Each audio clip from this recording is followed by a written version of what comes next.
ভাবছিল আমি মেয়ে মানুষ, তো আমি কিছুই জানি না। বুঝলে, নারী শক্তি সবচেয়ে বড় শক্তি, কিন্তু হ্যাঁ অত সোজা না। আমি মাকে তো অবজ্ঞা করি না, অবজ্ঞা করেছি তোমার পাঠা বলিতে। এই জন্য বলি তোমার কাছাকাছি আমি মনে মনে মাকে ভক্তি দিয়েছি, কিন্তু রক্ত মাখা ওই জবা ধরে আমি কখনো করব না মায়ের ওই পদকমলে দান।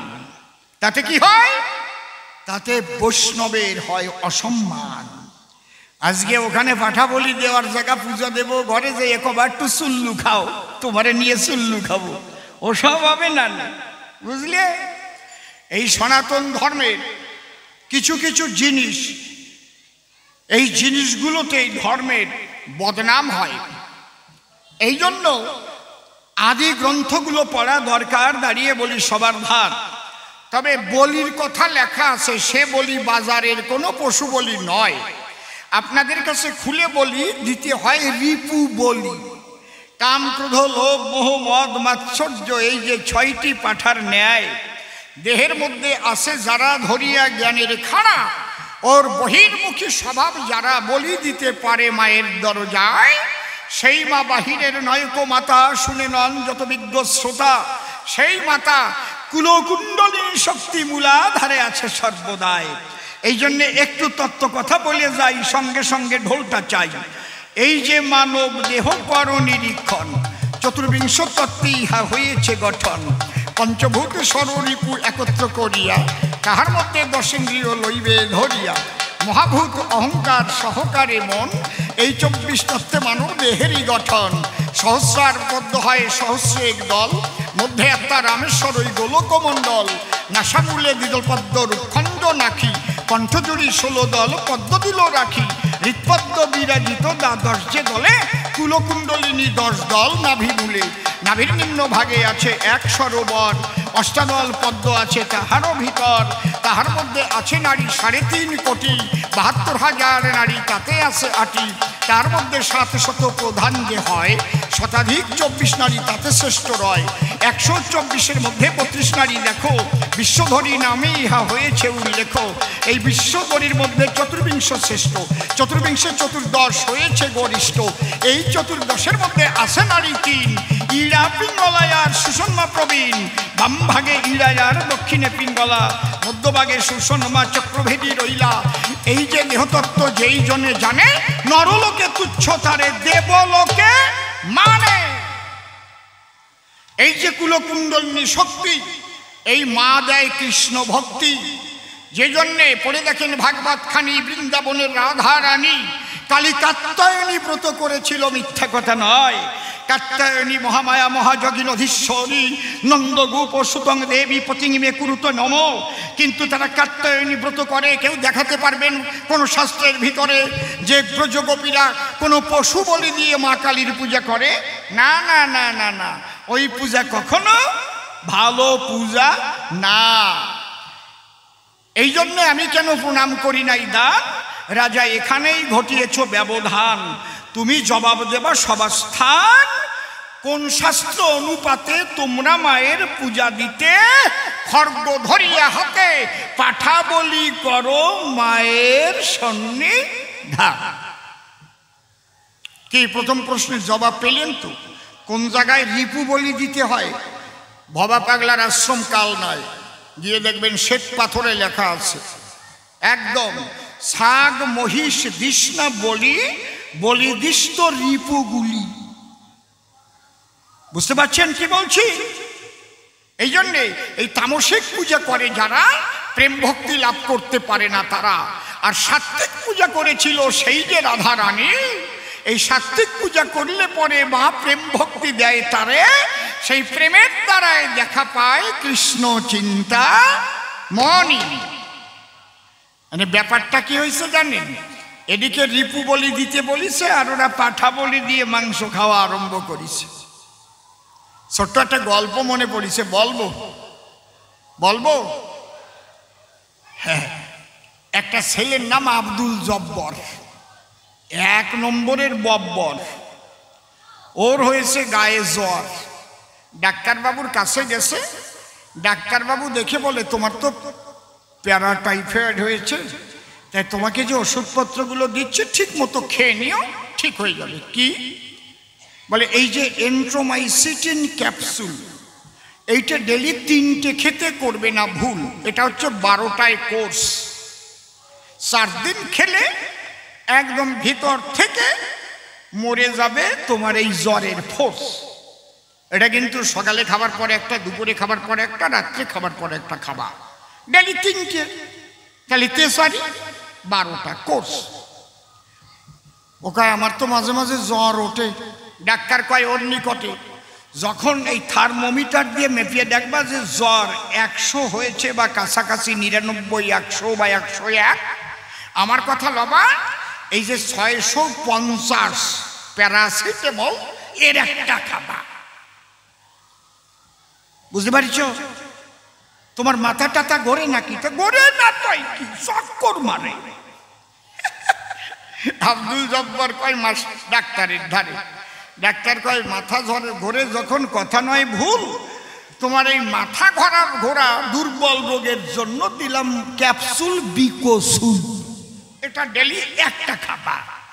বলে তোমার আবার অম্বল টম্বল আছে নাকি? ও কয় অম্বল সম্বল করেই তো বাঁচিয়ে থাকি। ডাক্তার ডাক দিয়ে বলে ওর ধার, তাহলে এই যে দেখো, এই যে দিলাম এসিলক আরবি, কথা লগা, ডেইলি খালি পেটে একটা করে খাবা এসিলক আরবি। তবে ওই যে তোমাকে দিলাম প্যারাসিটামল 650, খবরদার করিমানা, ওটা কিন্তু খাবা করে বিবেচনা, কারণ জ্বর না উঠলে কিন্তু খাবা না। যদি খাতি তালে থাকো, সকালে একটা, দুপুরে একটা, বিকেলে একটা, মাথা আরো বেশি করবে, অম্বল আরো বেশি বাড়বে, ওটা বিবেচনা করে খাবা। আর কোনোটা বিবেচনা করতে হবে না, যে টাইম লিখে দিলাম, ওষুধের দোকানে গেলে ওই টাইমলি ওরাও লিখে দেবে, দেখবা। এখন বিবেচনা করে খেতে হবে। আব্দুল মনে মনে ভাবে এই বিবেচনাটা কি? হ্যাঁ বাবা শোনো, বাড়ির রসের গল্প। বাড়ি গিয়া এখন বিবেচনা না বুঝিয়া পাশে ওর এক চাচা ছিল, চাচার কাছে গিয়ে নালিশ দিল, ও চাচা এই বিবেচনা করে ট্যাবলেট খেতে বলেছে, এর মানে কি? বলে বুঝিস না, ও হিন্দু ডাক্তার তো, আমরা মুসলমান, আমরা বউরে কি বলি? বউরে কি বলি? বিবি। ওই জায়গাটা একটু ভুল হয়ে গেছে, ওটা হবে বিবি সোনা। তুই কথা নিবি, তোর যে বিবি আছে যাবি ওর কাছে, ও যখন প্রস্রাব করবে গ্লাস নিয়ে ধরবি, ওই বিবি সোনার মধ্যে ওই ট্যাবলেট গোলাইয়ে খাবি।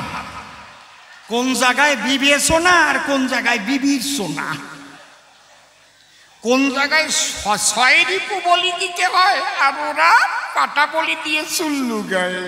জয় মাতারা, কায়দা কান্ত আসছে বছর আবার হবে, এই করে না নাকি? না, এ ভিন্নগর সব হয় না, এ জায়গা ভালো, এ জায়গা মারাত্মক ভালো জায়গা, এইসব করে না, এইসব ঠিক তো নাকি? তাহলে প্রথম প্রশ্নের জবাব দিয়ে গেলাম, তারে বুঝাইয়া এবার কালী বড় না কৃষ্ণ বড় দেব সমাধান। ডাক দিয়ে বলি, তাই যদি আমরা শাস্ত্র গ্রন্থ ধরে জবাবের মধ্যে যাই, তাহলে সর্বশ্রেষ্ঠ আমার কৃষ্ণ ভগবান, কৃষ্ণ সর্বশক্তিমান। এই জন্যে ব্যাসদেব কলম ধরে লিখেছে ভাগবতের ভিতরে, ঈশ্বর পরমকৃষ্ণ সচ্চিদানন্দ বিগ্রহ অনাদিরাদি গোবিন্দ সর্বকারণে কারণম, এতে চাংশ কলা পুংস কৃষ্ণস্তু ভগবান স্বয়ময়ম, ইন্দ্রারি ব্যাকুলাং লোকং মূয়ন্তি যুগে যুগে। কি বলবো তোমার ধারে, এক কৃষ্ণ শক্তির থেকে যত দেব দেবী সব কিছু এই চরাচরে। এই জন্যে এক কৃষ্ণ শ্রেষ্ঠ বটে, আমি বলি তাই। তবে মাকে আমি ছোট বলে কথা বলি না তোমার ঠাই। মা কি কালী কাত্যায়নী প্রেম ও ভক্তি প্রদায়নী। এই মাকে যদি ভক্তিভাবে পূজা দেওয়া যায়, অন্তর দিয়ে দেখেন ভেবে, এই মা কালী কৃষ্ণ প্রাপ্তির উপায় বলে দেবে। এই জন্যে ভবা পাগলার গান আছে, কালী নাম জপ করো কৃষ্ণের বাঁশি শুনতে পাবে। এ কথা মিথ্যা নহে, তুমি রাধা রানী হবে, কালী নাম জপ করো, কৃষ্ণের বাঁশি শুনতে পাবে। তাহলে এই কালী কাত্যায়নী কৃষ্ণ ভক্তি প্রদায়িনী দেখিয়ে গেছেন বৃন্দাবনের রাধারানী। কিন্তু মানুষের শেষ প্রাপ্তির স্থান কৃষ্ণ প্রাপ্তি। কৃষ্ণ হচ্ছে আনন্দময়, সচ্চিদানন্দময়। ছোট্ট একটা ঘটনা আমার মনে পড়ে যায়। বসে শোনেন নারী নর, মুসলমানদের মধ্যে যত সম্রাট হয়েছে তার মধ্যে সাম্যবাদী সম্রাট ছিলেন সম্রাট আকবর। এ কথা আমি যাই কহি, তিনি একটা জায়গা বানিয়েছিলেন যার নাম দিন এলাহি, এবং সেখানে সমস্ত ধর্মের মানুষের মিলন তিনি ঘটাতেন। তার নাম সম্রাট আকবর। তার বাড়ি প্রচুর তুলসী গাছ ছিল। কেন? প্রতিটি মানুষের বাড়ি তুলসী গাছ থাকা উচিত। তুলসী গাছে অঢেল অক্সিজেন দেয়। আপনাদের আছে কিনা জানা তা আমি জানি না। রাত্রিবেলা গাছ কি ছাড়ে? কার্বন ডাই অক্সাইড ছাড়ে, আর অক্সিজেন গ্রহণ করে। আর দিনের বেলায় অক্সিজেন ছাড়ে, কার্বন ডাই অক্সাইড গ্রহণ করে। এটা হচ্ছে গাছের স্বভাব। কিন্তু আমি বলি আপনাদের কাজ, সারা পৃথিবীতে একটা আছে গাছ যার নাম তুলসী। সেই তুলসী গাছ রাত দিন সব সময় অক্সিজেন দেয়। এই জন্য কৃষ্ণ ভক্তির হয় উদয়। নমস্তে তুলসী দেবী হরি ভক্তি প্রদায়িনী। এর মধ্যে কায়দা আছে না? তোমার যদি অক্সিজেনই না থাকে, হরি ভক্তি যাতা মানে কোন জায়গায়? কি কায়দা আছে? এই জন্যে আকবর তার বাড়ি ভরিয়ে তুলসী গাছ লাগায়। তা ওই আকবরের এক বন্ধু ছিল, তার নাম বীরবল। সে হিন্দু, মুসলমান আর হিন্দু দুইজন বন্ধু। যেমন পাগল বিজয় সরকারের বন্ধু ছিলেন মুসলিম বয়াতি। পাগল বিজয় সরকারকে রামায়ণ গান গাতি তার বাড়ি বায়না দিয়ে নিয়ে গেছিল, এবং সেই রামায়ণ গাওয়ার জন্য মুসলিম বয়াতিকে মুসলিম সমাজের থেকে বাদ দিয়েছিল। মুসলিম বয়াতি বলেছিল, যারা আমারে বাদ দিয়েছে সেই কয়টারে আমি বাদ দিলাম। বুঝতে পারছেন কি বলছি? কি বলবো আপনাদের কাছে? অসীম সরকারের ওই রকম বন্ধু আছে, তারা সাম্যবাদী মুসলমান। দাঁড়িয়ে বলি সবাস্থান। যেমন একজন আছে আরিফ দেওয়ান, বুঝতে পারছেন? আর একজন আছে সুফি মন্ডল। এদের মধ্যে নাই কোনো গন্ডগোল। তা ওই আকবরকে বীরবল দিয়েছে খবর, কি আমার বাড়িতে বাৎসরিক পূজা হয়, সম্রাট আপনি একটু আসুন আমার আঙ্গিনায়।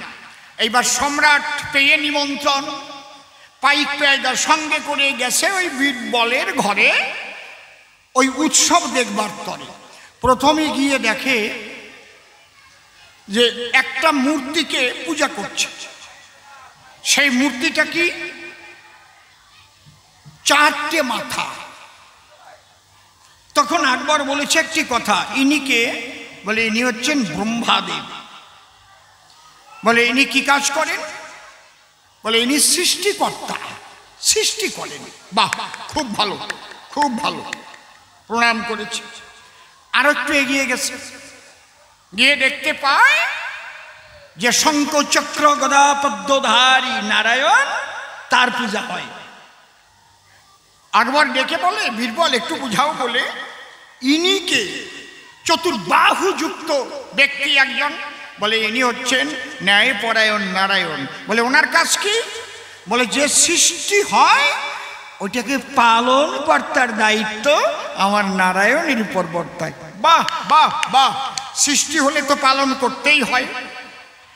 আর একটু যখন এগিয়ে গেল, জটাজুটাধারী ওই যে ত্রিপুরারি, সিংহাডম্বুর ত্রিশূল ধরি আছে দণ্ডায়মান, তাকে পূজা করা দেখে আকবর বলে ডেকে, ইনিকে বলো মমস্থান। বলে উনি হচ্ছেন শিব পাগলা পঞ্চানন স্বয়ং ঈশান। বলে ওনার কাজ কি? বলে সৃষ্টি পালন, আর ওনার কাজ হচ্ছে লয় করা। সৃষ্টি স্থিতি প্রলয়ের কার্য করে তিনজন। খালি যদি সৃষ্টি হয়, যদি কোনো ধ্বংস না হয়, তাহলে সৃষ্টির দ্বারাই ভারসাম্য রক্ষা হবে। এই বুড়ো মানুষগুলো খালি বাড়তেই থাকবে, মরবে না তো কেউ, খালি বুড়ো হবে, খুন খুন হইয়া ঘর ভরিয়ে যাবে বুড়ো মানুষ। এই জন্যে সৃষ্টি স্থিতি প্রলয়ের কর্তা হলো তিনজন। এই দৃশ্য দেখে আনন্দিত আকবরের মন। হঠাৎ আকবর তাকায় দেখতে পারে একটা কদম ডালের উপরে বাঁশি নিয়ে করে, হাসি দিয়ে ধরে তুরু তুরু তুরু তুরু করে যেন বাঁশরি বাজায়। বা মাথায় আছে ময়ূর পাখা, অপূর্ব মূরতি যাচ্ছে দেখা। বলে উনি কে? উনি হচ্ছেন শ্রীকৃষ্ণ। শ্রীকৃষ্ণ ওনার কাজ কি? বলে কোনো কাজ নাই, উনি বাঁশি বাজায়। কয়তালি ওর পুজো দিয়ে লাভ কি? না না, বলে না, শ্রীকৃষ্ণের কাজ কি? তাহলে শোনো কি, মানুষ যেসব কর্ম করে আসে এই চরাচরে, কর্মের পরিণতিতে মানুষ কি চায়? নিরানন্দ না আনন্দ চায়? কি চায় বলো, কি চাও? কেন নিরানন্দ চাও না? এরকম একটা আশা করো না যে এরকম একটা বউ বাড়ি আসুক যেন বাড়ি আগুন জ্বলে যায়? উপায় না না না না না। তাহলে সবাই মনে মনে ভাবে আমার বউমাটা এলে সংসারে আনন্দ বাড়বে নাকি? আবার এদিক ওই মেয়ের বাড়ির মা বাবাও ভাবে এমন একটা জামাই হবে যার মুখখান দেখে পরান্ডা জুড়ো হয়ে যাবে, ঠিক কিনা নাকি? আর যদি এমন জামাইয়ের হাতে মেয়ে পড়ে যে রাত দুপুরে চুল্লু খাইয়ে ঢোকে ঘরে আর মেয়ের জম্বের খাপান খাপায়, তাহলে কি হবে? কায়দা আছে। তাহলে এই জগতের মানুষ যারা কর্ম করে কি চায়? তারা আনন্দ চায়। এই আনন্দ করিতে দান অন্য কেহ নাই, আনন্দময় প্রাণ গোবিন্দের কাছে আমরা সেই আনন্দ পাই। এই জন্য সচ্চিদানন্দ কৃষ্ণের স্বরূপ। বুঝতে পারছেন? সচ্চিদানন্দ হচ্ছে কৃষ্ণের স্বরূপ। তাহলে এই সচ্চিদ আনন্দময় আমার কৃষ্ণ বটে। আমি খুলে বলি আজ তোমারও নিকটে, ওই কালী বলো শিব বলো সবাই কৃষ্ণ সেবা দেয়। মনে রেখো সবাই সেই প্রেমানন্দ চায়। হে গোবিন্দ তুমি সদা আনন্দময়, আনন্দ দান করো যাতে আমারও হৃদয় আনন্দিত হয়। সেই আনন্দ দান করিতে আর কেউ নাই ত্রিজগতে। মানুষ সেই আনন্দের সাথে মিলন হতে কৃষ্ণ নাম করে সর্বক্ষণ ভাসিয়া দুই আখি লোরে বলে হরে কৃষ্ণ হরে। হে গোবিন্দ খণ্ড রসানন্দ দান করো আমারে প্রভু, আমি যেন সেই আনন্দ রসে স্নাত হতে পারি সর্বদাই। তাহলে দাঁড়িয়ে বললাম সবার ঠাই কৃষ্ণের ঊর্ধ্বে কেহ নাই। কেন? সেই পরমানন্দ দাতা আমার কৃষ্ণ ভগবান। আরো দুটো প্রশ্ন আছে, জবাব দেব আপনাদের কাছে। গেয়ে নেই আর একখানা গান। হ্যাঁ, জয় রাধে।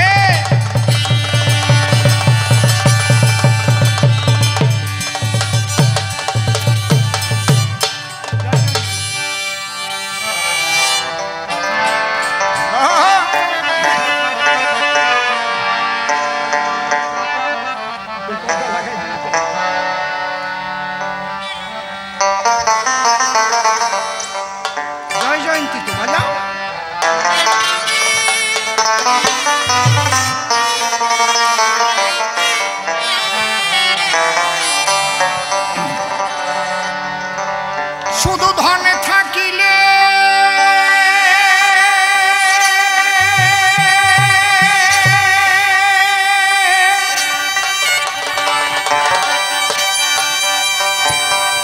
শুধু ধন থাকিলে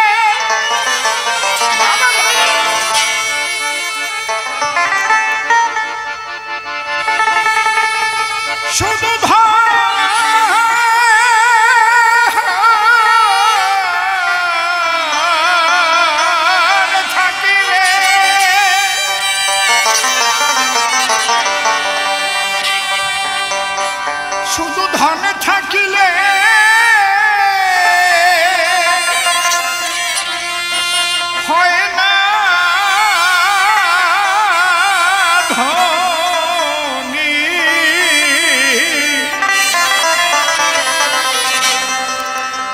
কৃষ্ণ ধন যার নাই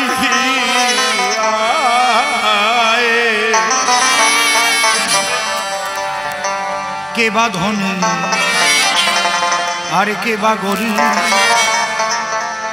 বোঝা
কৃষ্ণ প্রেমোধন।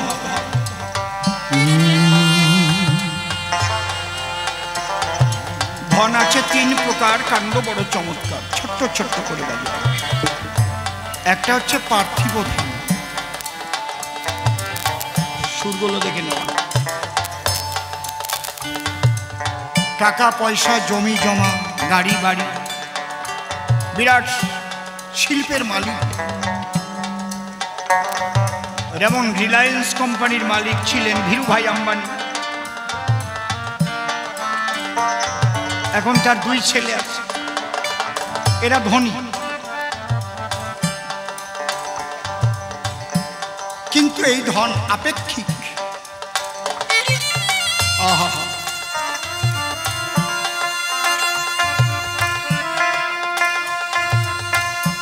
চিরদিন কাহারও সমানও নাহি যায়। আজকে যে রাজা ধীরাজ, কাল সে ভিক্ষা চায়। এই ধন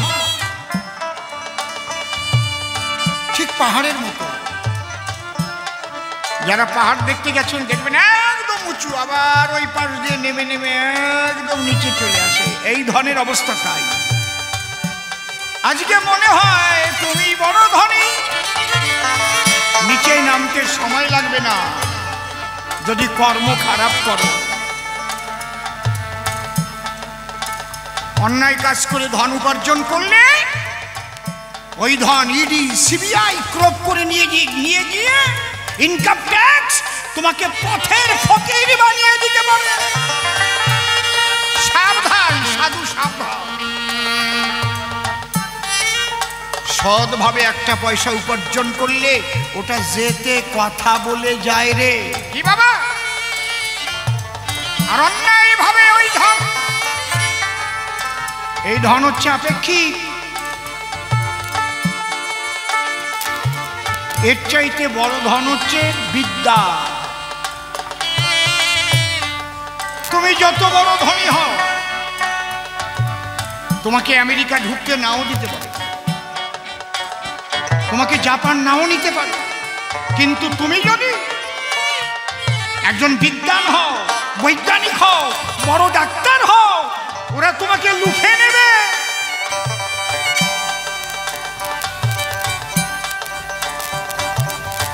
কিন্তু যে বিদ্বানও না আর ধনীও না, কিন্তু কৃষ্ণ প্রেম ধন তার হৃদয়ে ভরা,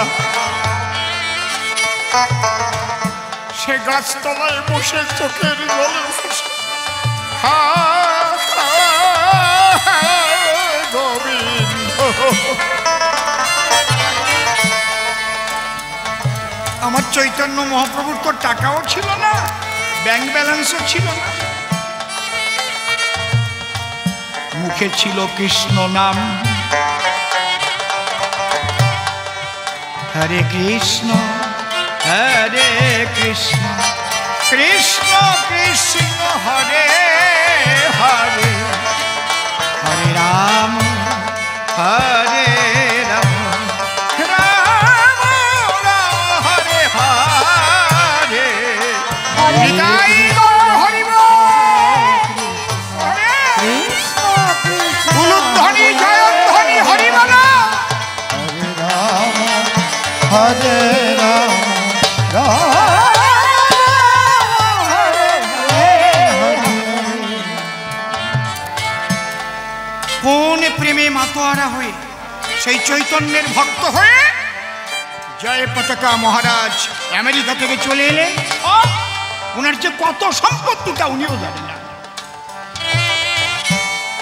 এত উচ্চ শিক্ষিত, সব ফেলে কৃষ্ণ বলে চলে এলেন। পার্থিব ধন টাকা করি ভাই রে,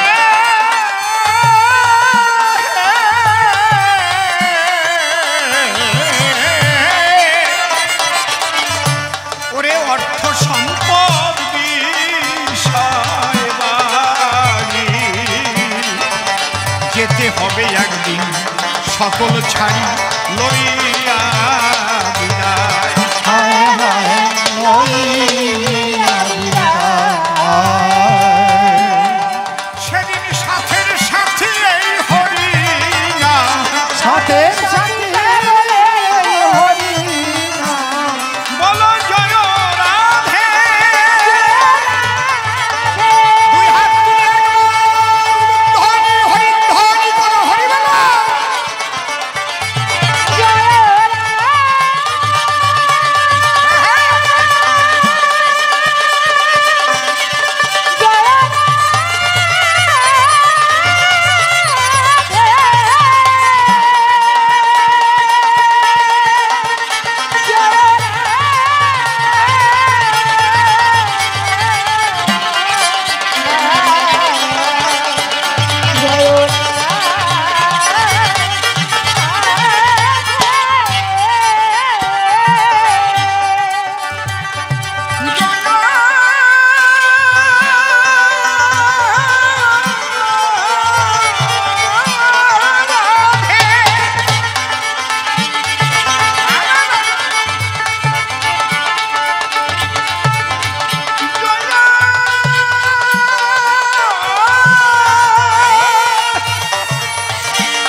তিনটে ধনের শ্রেষ্ঠ ধন হচ্ছে কৃষ্ণ প্রেম ধন। যেখানে রাজা মহারাজারা গিয়ে চরণ তলে লুটায়, গাছতলার ফকির ছোট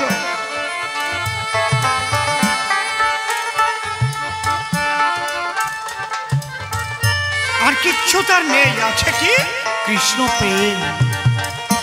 তাই আমার গান কৃষ্ণ ধনে যা ভরা হৃদয়ে,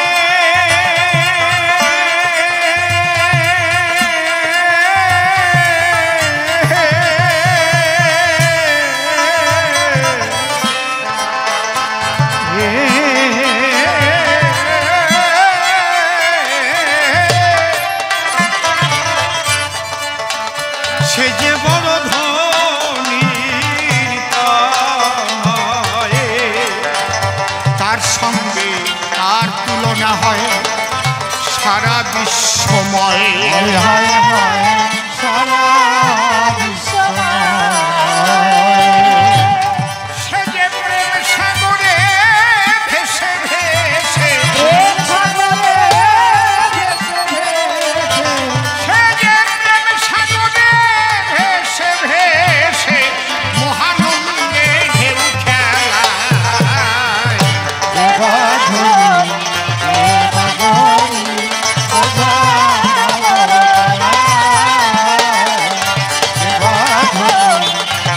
বাঁধনি ওঝা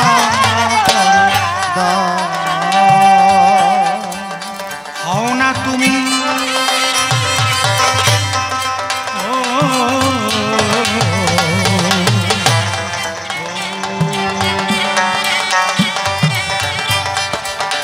হও না তুমি উজির রাজা,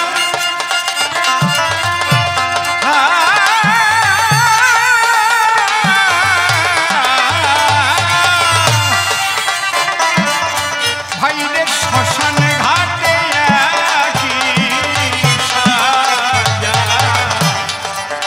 বুঝবে তখন কেমন মজা হবে ভস্মময়।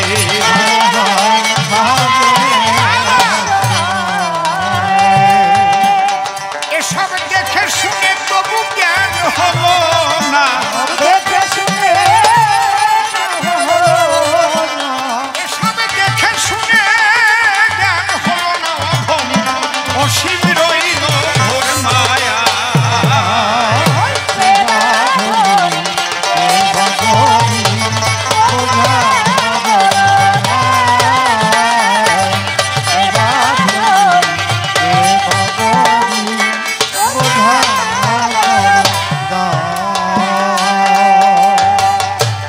মনশিক্ষার নাই প্রয়োজন, ভূমিকাতে যাই।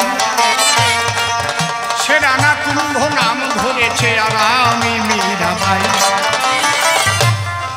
আর একখানা প্রশ্ন করেছে গো এই সভ্য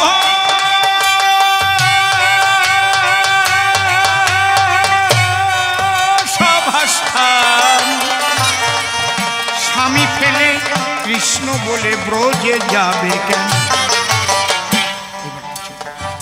রানা কুম্ভ একটা কথা বলি, যদি দুইজনের মনের সঙ্গে মন না মেশে সেই সংসারে দুঃখ ক্লেশে এক নরককুণ্ড তৈরি হয়। কারণ আমি একভাবে আর তুমি আর একভাবে। যখন তুমি আমাকে বিয়ে করবে আমি বলেইছিলাম, আমার বাবার কাছে যখন তুমি প্রস্তাব নিয়ে গেলে আমি বলেছিলাম খুলে আমি যেতে পারি, আমি কৃষ্ণ ভজন করি, আমার কৃষ্ণ ভজনে যেন বাধা না হয়, আমি নিরামিষ আহার করি তাতে যেন বাধা না দেয়। তারা খাবে যা ইচ্ছা খেতে পারে, কিন্তু আমি আমাকে যেন জোর করে কিছু না করে। আর আমি কিন্তু কাম জগতের মানুষ নয় বাবা, মনের কথা খুলে কই, আমি প্রেমের দেশবাসী ভালো। এই কথা দিয়া তুমি আমাকে সেদিন রানা কুম্ভ করেছিলে বিয়া। প্রথমে তোমার বাড়িতে এসে দেখলাম পাঠাবলির পূজা।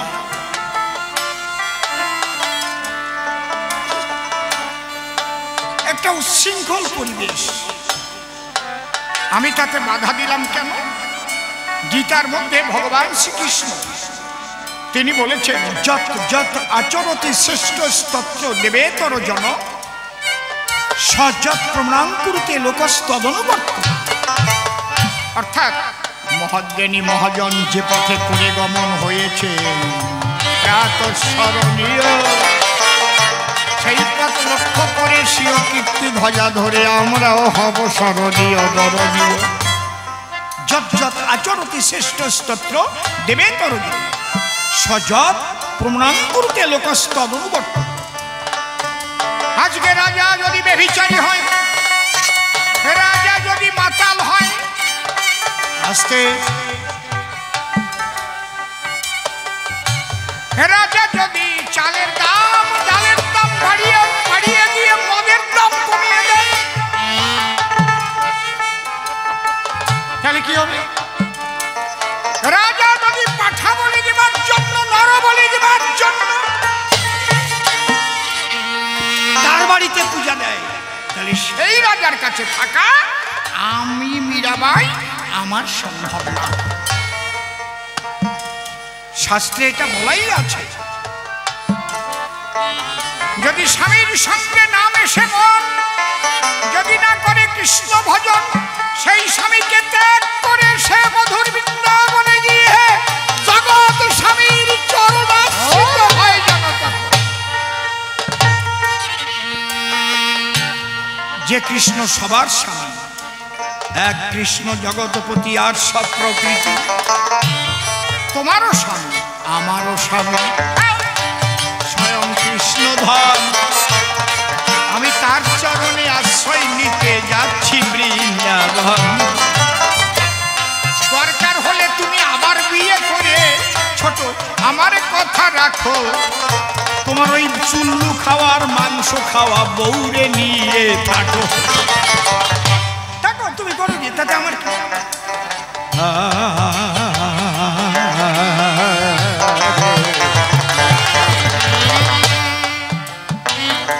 কিন্তু আমি আমার মূল জায়গাটাকে নষ্ট করতে পারি না।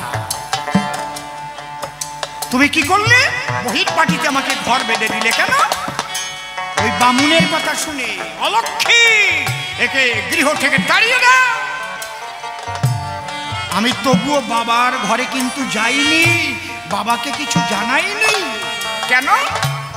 দেখি সহ্য করে থাকা যায় কি না। একটা মেয়ের তো একবারই বিয়ে হয়, তাও তুমি থাকতে দিলে না। আমি ওই ঘরে বসে ভজন গীতি গাহি অনুক্ষণ। একদিন তানসেন আমার ভজন করিল শ্রবণ। তানসেন আকবরের সভায় গেল গো সঙ্গীত শুনাইতে। দুই এক ফোঁটা জল তখনও ছিল তানসেনে রাখিতে। তখন আকবর বলল, তানসেন পণ্ডিতজি আপনার চোখে জল কেন? বলে আমি আর গান গাইব না। কেন? বলে আজকে আমি যে গান শুনেছি আমি বিগলিত হয়ে গেছি। আমার রাগ রাগিনীতে আমি বরুণ রাগিনী গাইলে বৃষ্টি পড়ে, মেঘ হয়, এটা ঠিক। কিন্তু আজকে আমি যে গান শুনেছি সেই গানে আমার পাষাণের হৃদয়ে বিগলিত হয়ে কৃষ্ণ প্রেমে আপ্লুত হয়ে গেছে। রাজরানী মীরা ভিখারিণী গিরিধারী তোমার রাজরানী মীরা ভিখারিণী গিরিধারী তোমার পথে পথে কাঁদি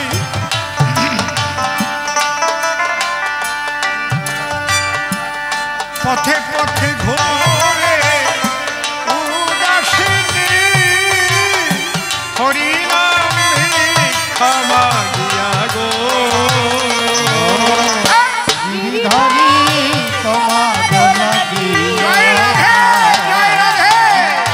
রাজরানী মীরা ভিখারিণী গিরিধারী তোমার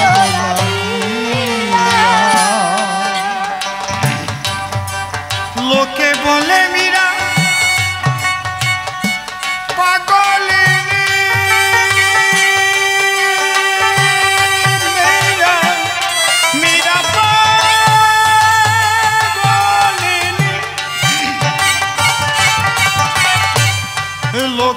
বলে মীরা, মীরা পাগলিনী, আর রাঙা বলে মীরা কলঙ্কিনী। লোকে বলে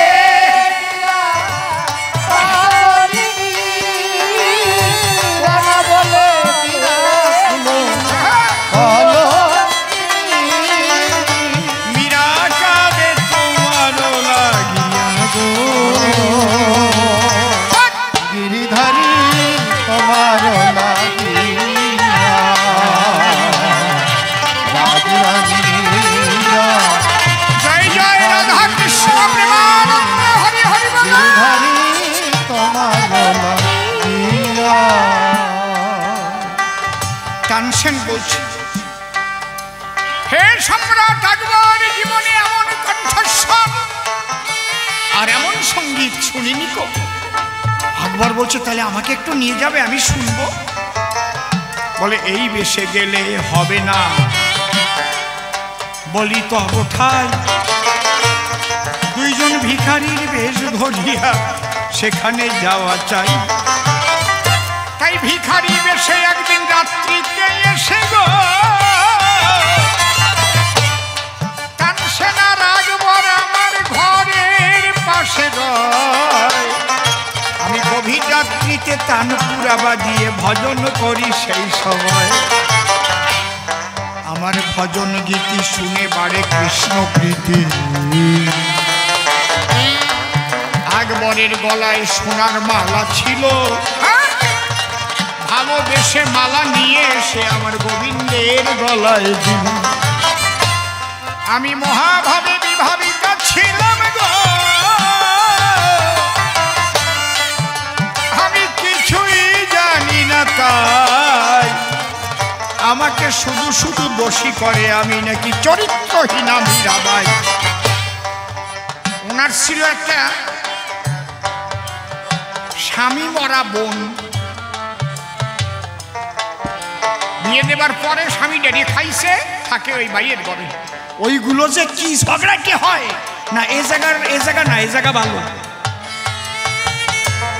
উনি যাইয়ে লাগাইছে দাদার কাছে, ও দাদা, তোমার বউয়ের সঙ্গে মুসলমানের প্রেম হয়েছে, কি প্রমাণ? কি? সম্রাট আকবরের মালা, ওই যে চিকুন কালা কৃষ্ণেরই গলায়। কত দূর এগিয়ে গেলে তার গলার মালা দেয়। একটু ছোটখাটো ভালোবাসা হলে একটু পান খাওয়া খাই হয়, বড়দের একটু ফুসকিয়া খাওয়া খাই হয়। কি একটু পার্কে গেল, একটু এটা খালো, বিরিয়ানি ফিরিয়ানি। কিন্তু সোনার আংটি আর সোনার মোটা মালা অত তাড়াতাড়ি যায় না কেউ, কি ঠিক না? কথা কও না কেন? ওর বোন গিয়ে এমন ভাবে কানে আগুন জ্বালাইয়ে দিল। রানা কুম্ভ হাতটা মান নিয়ে ছুটে এলো, আমার ঘরে আসো না, আমায় ভালোবাসো না, আর ভালোবাসো মুসলমান। আকবরের সোনার মালা তোমার কৃষ্ণকে দিতে যাবে কেন? আমি বলছি, শোনো ঘটনাটা কি, শোনো। কিচ্ছু শুনলো না, আমারে ঘরে আটকাই দিয়ে কামান দেখে দিল। আমি শুধু গোবিন্দকে বক্ষে নিয়ে গো ভেসে নয়ন জলে কেঁদে কেঁদে বলেছিলাম, আমি সব দিয়েছি তোমার চরণ, তুমি বাঁচাবে না, মারিবে ঠাকুর গো। তাই আমার জানা নাই, তব চরণে শরণ নিয়েছি, দিও মোরে ঠাই। কামানের গোলায় ঘর পুড়ে ছাই হয়ে গেল, কিন্তু আমি আমার গোবিন্দ সেখানে দাঁড়িয়েছিলাম। আমাদের একটা অগ্নি স্ফুলিঙ্গ লাগিল না গো। গোবিন্দ বলে ডেকে, শোনো মীরা, আর কাজ নাই এই দুষ্টের কাছে থেকে। যে স্ত্রীকে ঘরে আটকে আগুনে পুড়াইয়ে মারিবারে চায়, সে স্বামী নহে, চলে গেছে আসামির পর্যায়ে। আমাকে নিয়ে শোনে যাও মধুর বৃন্দাবনে, ভক্ত সঙ্গ পাবে।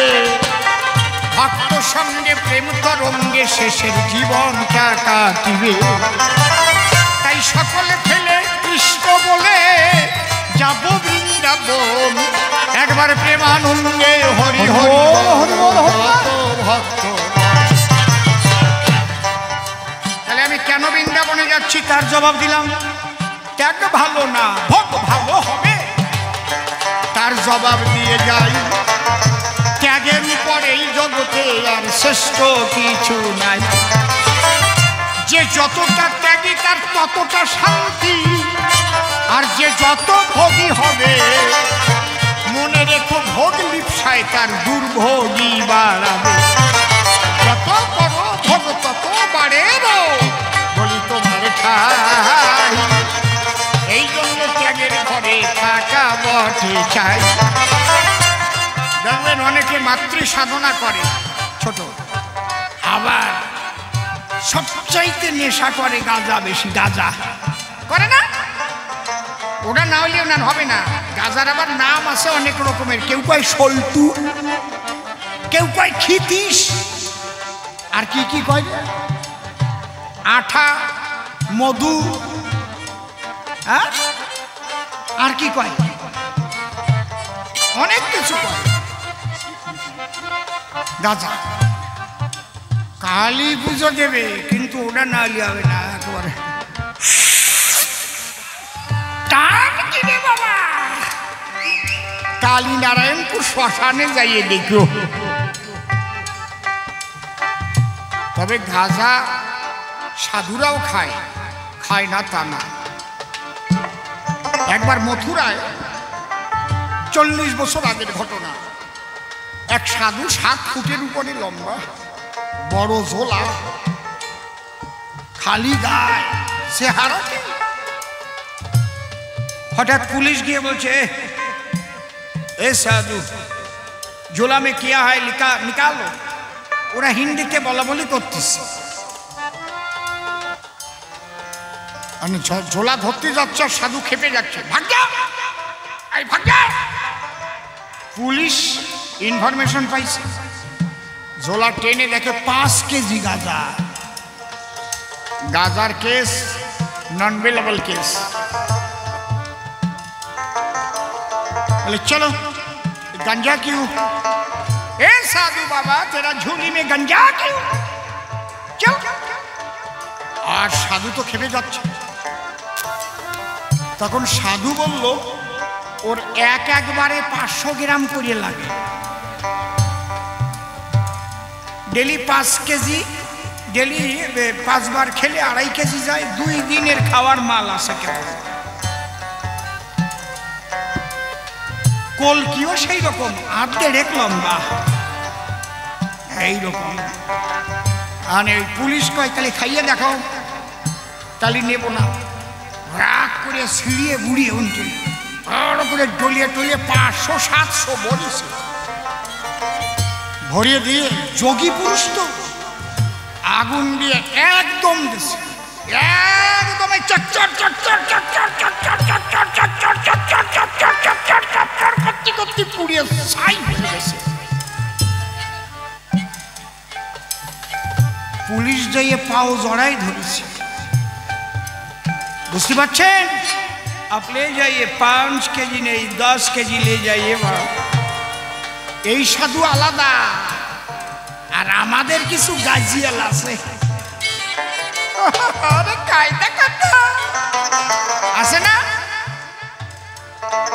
ওতে এমন নেশা ও না খালি হয় না। এক ভদ্রলোকের ছেলে মেয়ে বিয়ে দেবে, আমি ভাবতেছি আমি গাঁজা খাই, যদি গাঁজা খাওয়া একটা জামাই পাই তাহলে বাড়ি আনন্দ হতো। এখন কোনো ছেলের কাছে গিয়ে বলা যায়, ও খোকা আমার মেয়ে তো বিয়ে দেব, তুমি গাঁজা খাও নাকি? খালিও কয় নাকি, সে কবে আমি বিড়িও খাই না, ঠিক কিনা? এমন একটা জামাই পেয়েছে খুঁজে, আগে পাই নাই বুঝে। ওই জামাই দিনে অন্তত 8-10 বার 15 বার গাঁজা খায়। আর শ্বশুর মশাই 20-25 বার খায়। জামাই গাঁজা খায়, শ্বশুর জানে না, শ্বশুর জামাই একে অপরের খবর কেউ জানে না। জামাই বাবু দুর্গা পূজায় শ্বশুর বাড়ি এলো, শ্বশুর মশাইয়ের গাঁজা খাওয়ার বাতি কি সেইতে গেল। শ্বশুর ভাবলো জামাই যদি জানিয়ে ফেলে একটা অন্যায় হয়ে যাবে, আমি ওই দক্ষিণ ঘরে যাইয়ে তাড়াতাড়ি কলকিটা নিয়ে 2-3 টান দিয়ে চলে আসি। শ্বশুর ভাবতে পারে নাই যে দক্ষিণে বাতাস ছাড়বে, উত্তর পাশে জামাই বসা করে, যে ওই জায়গার থেকে টান দিয়েছে, টান দিয়ে ধুয়া ছেড়ে দেওয়ার সাথে সাথে চাক চাক গোল গোল হতে হতে দক্ষিণে বাতাসে ওই ধোঁয়া ভেসে যাইয়ে জামাইয়ের নাকের মধ্যে যাইয়ে ঢুকেছে। জামাই কাঁপিয়ে উঠেছে, কি গন্ধ রে, এ কি, এ তো মধুর গন্ধ, মধুর গন্ধ কি আনন্দ। জামাই চিন্তা করে তাহলে কে জানো যে মধু খাচ্ছে বসে দক্ষিণ ঘরে। ওখান থেকে জামাই হাত ছাড়িছে, আরে কে রে কোথায় মধু খায়? শ্বশুর মশাই তাই শুনে ভাবে গাজারে যে মধু পায় তা জামাই জানে কোন কায়দায়, তাহলে আমার জামাইও গাজা খোর জামাই। আবার টান দিচ্ছে, আরো খানিক ভরে নিয়ে, যদি আস্তে আস্তে টানে নেশা হয় না, কিন্তু টান কি টান দিয়ে যখন ধুয়ো ছাড়িয়ে দিয়েছে, ভাসিতে ভাসিতে ধুয়ো জামাইয়ের নাকের মধ্যে গেল। আবার জামাই চিৎকার করে কহিতেছিল, এ কে রে কোথায় মধু খায়? শ্বশুর পায়ে ভ্রমর হস্ত উড়ে চলে আয়, একসঙ্গে মধু খাই, মধু খাই, মধু খাই, মধু খাই, মধু খাই, মধু খাই, মধু খাই। শ্বশুরের ডাক শুনে জামাই ভ্রমর হয়ে উড়ে অমনি শ্বশুরের কাছে গিয়ে কলকাতারে ঘরে। জামাই শ্বশুর ভোগ বিলাসে গাজায় মত্ত হলো, একবার প্রেমানন্দে ভক্ত বৃন্দে হরি হরি বলো। কায়দা কত কি গোসাইরা, ভোগ ভালো,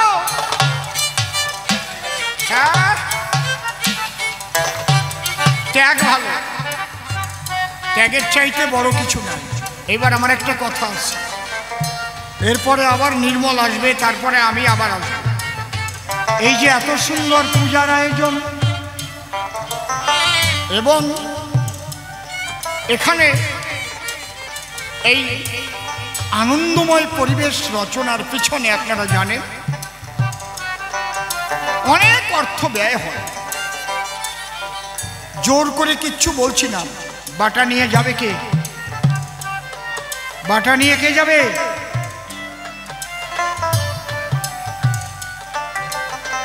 আপনাদের কাছে নিবেদন, আপনাদের যা প্রাণে চায় মায়ের পূজায়, মা বাবা ভাই বোন যারা আছেন গো, মায়ের পূজার তরে যে যা পারেন ভক্তি ভরে দিয়ে যাবে না সরে। এটা আমার জন্য নয়, আপনি দিলে আপনারই মঙ্গল হয়। আপনারা বাটা নিয়ে যান, বাটার পরে যার যা ইচ্ছা সে করিবে দান।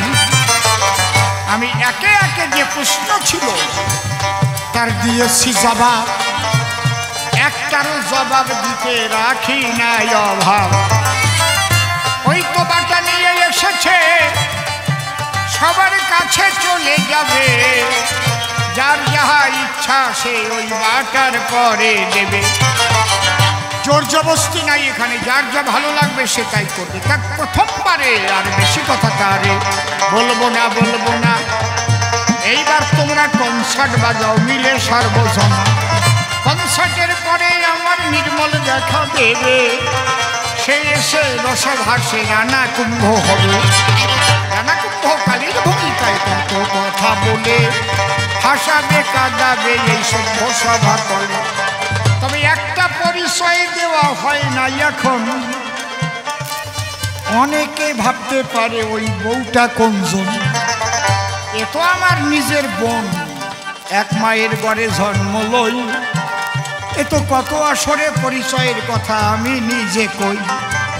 আজকে একটা নূতন বউ এসেছে আরে বসেছে, সে আবার মাঝে মাঝে গান গাহিতেছে।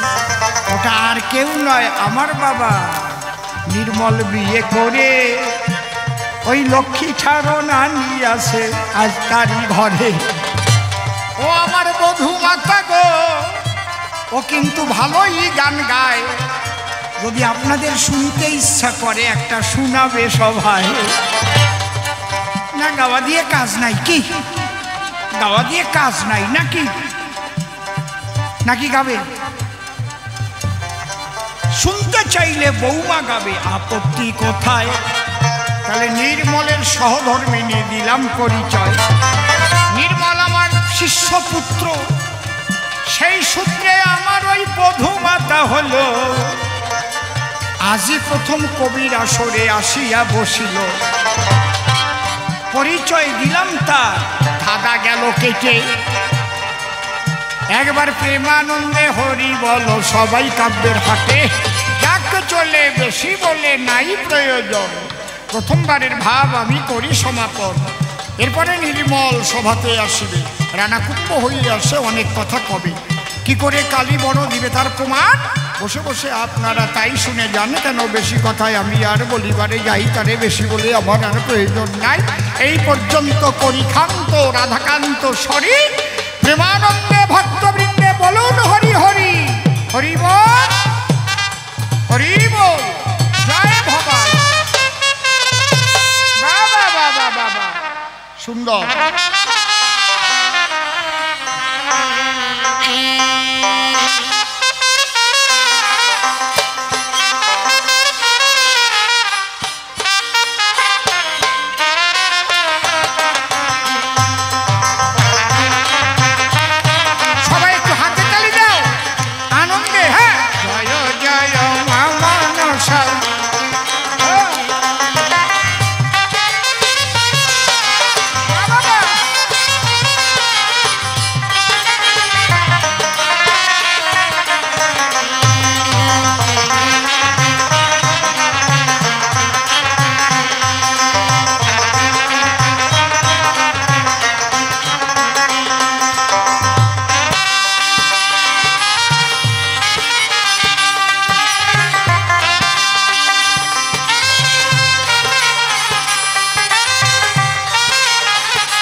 হ্যালো,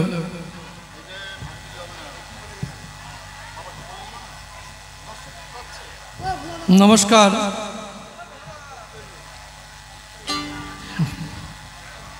মীরাবাইয়ের মুখে খুব সুন্দর সুন্দর জবাব শুনলেন, যাতে উনি আরও সুন্দর বলেন আমি সেই ব্যবস্থাটাই করে যাই কি মা।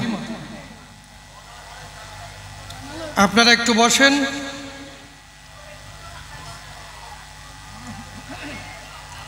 তবে ওনার সব কথাই ভালো লেগেছে, একটা জায়গায় আমার ভালো লাগে না।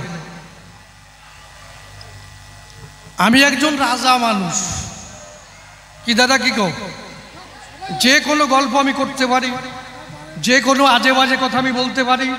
উনি মেয়ে ছেলে মানুষে কোন জায়গায় চাটিয়ে থুয়ে গেছে, ঠিক পাইছো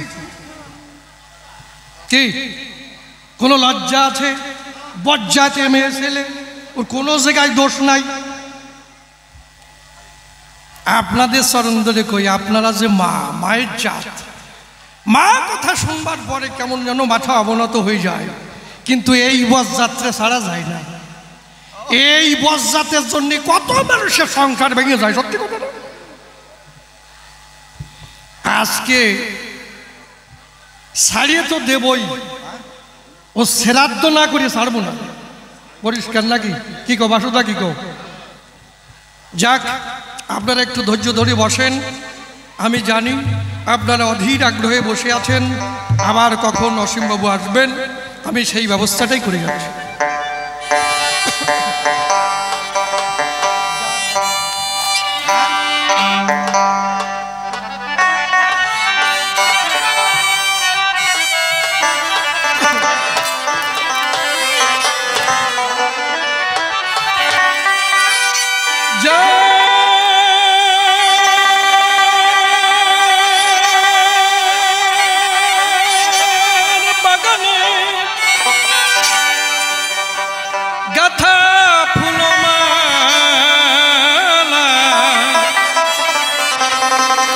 আমি পরাব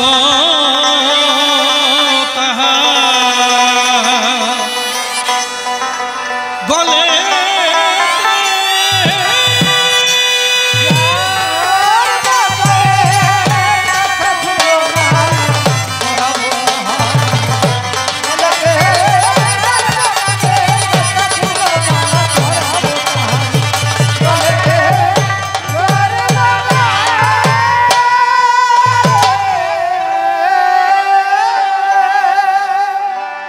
যেভাবেতে প্রশ্ন করে গিয়েছিলাম প্রথমবারে, মীরাবাই এসে ধরে ধরে তার দিয়েছে সমাধান।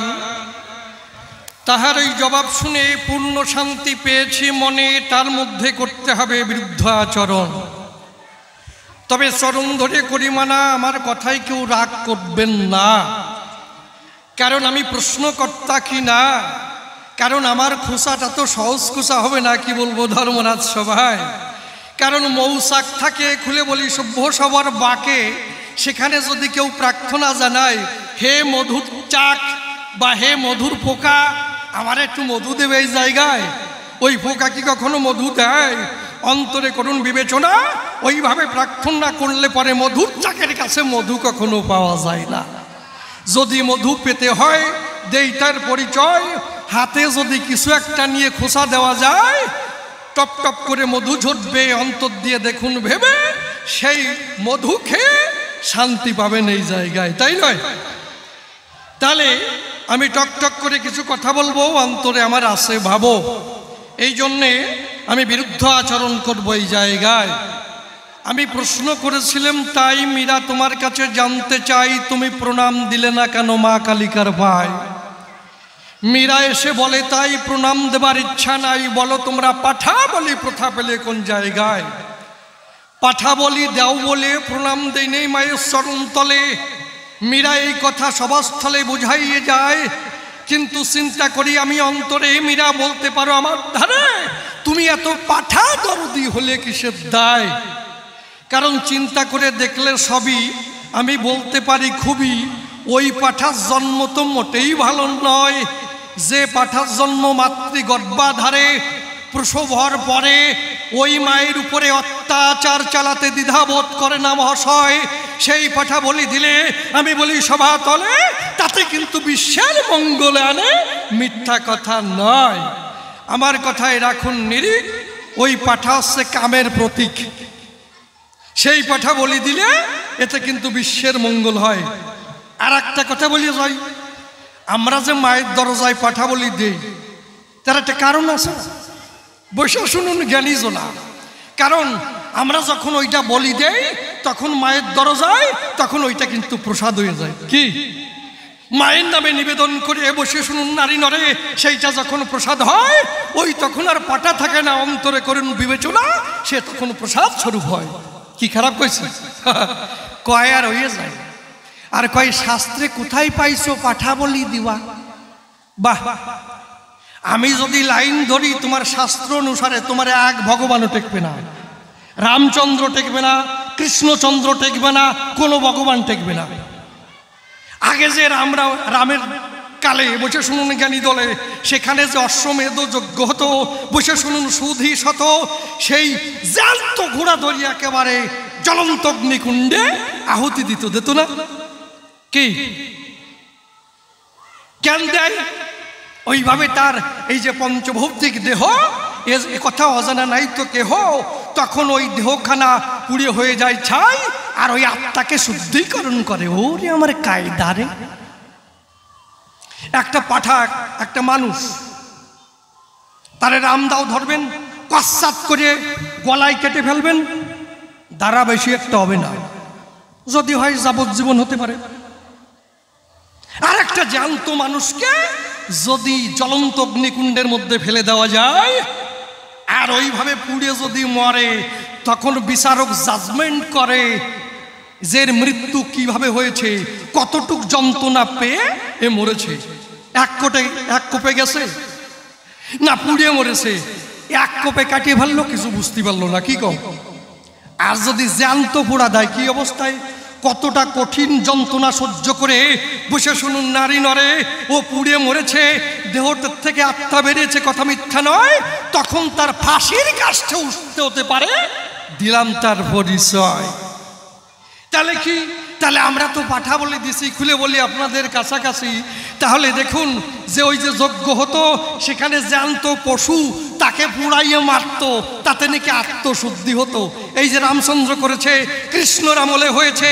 যদি এই ভগবানরে ধরি, এক ভগবানও টেকবে না। কথা কওয়ার হয়ে যায় না? পালিয়ে কোন জায়গায়? শাস্ত্রে কোথায় লেখা আছে? বগলা পুরাণে লেখা আছে, ঠিক পাও? শাস্ত্রে কি স্যাদ্রায় কথা কয়, অত স্যাদ্রা নিবালো না। একজন জিজ্ঞেস করছে, দাদা কি তোমার নাম কি? কয় আমার নাম নগেন চাদ্রা। কয় তোমার বাবার নাম? কয় খগেন চাদ্রা। কয় তোমরা চাদ্রায় এক জায়গায় কয় ঘর আছো? কয় 45 ঘর আছি।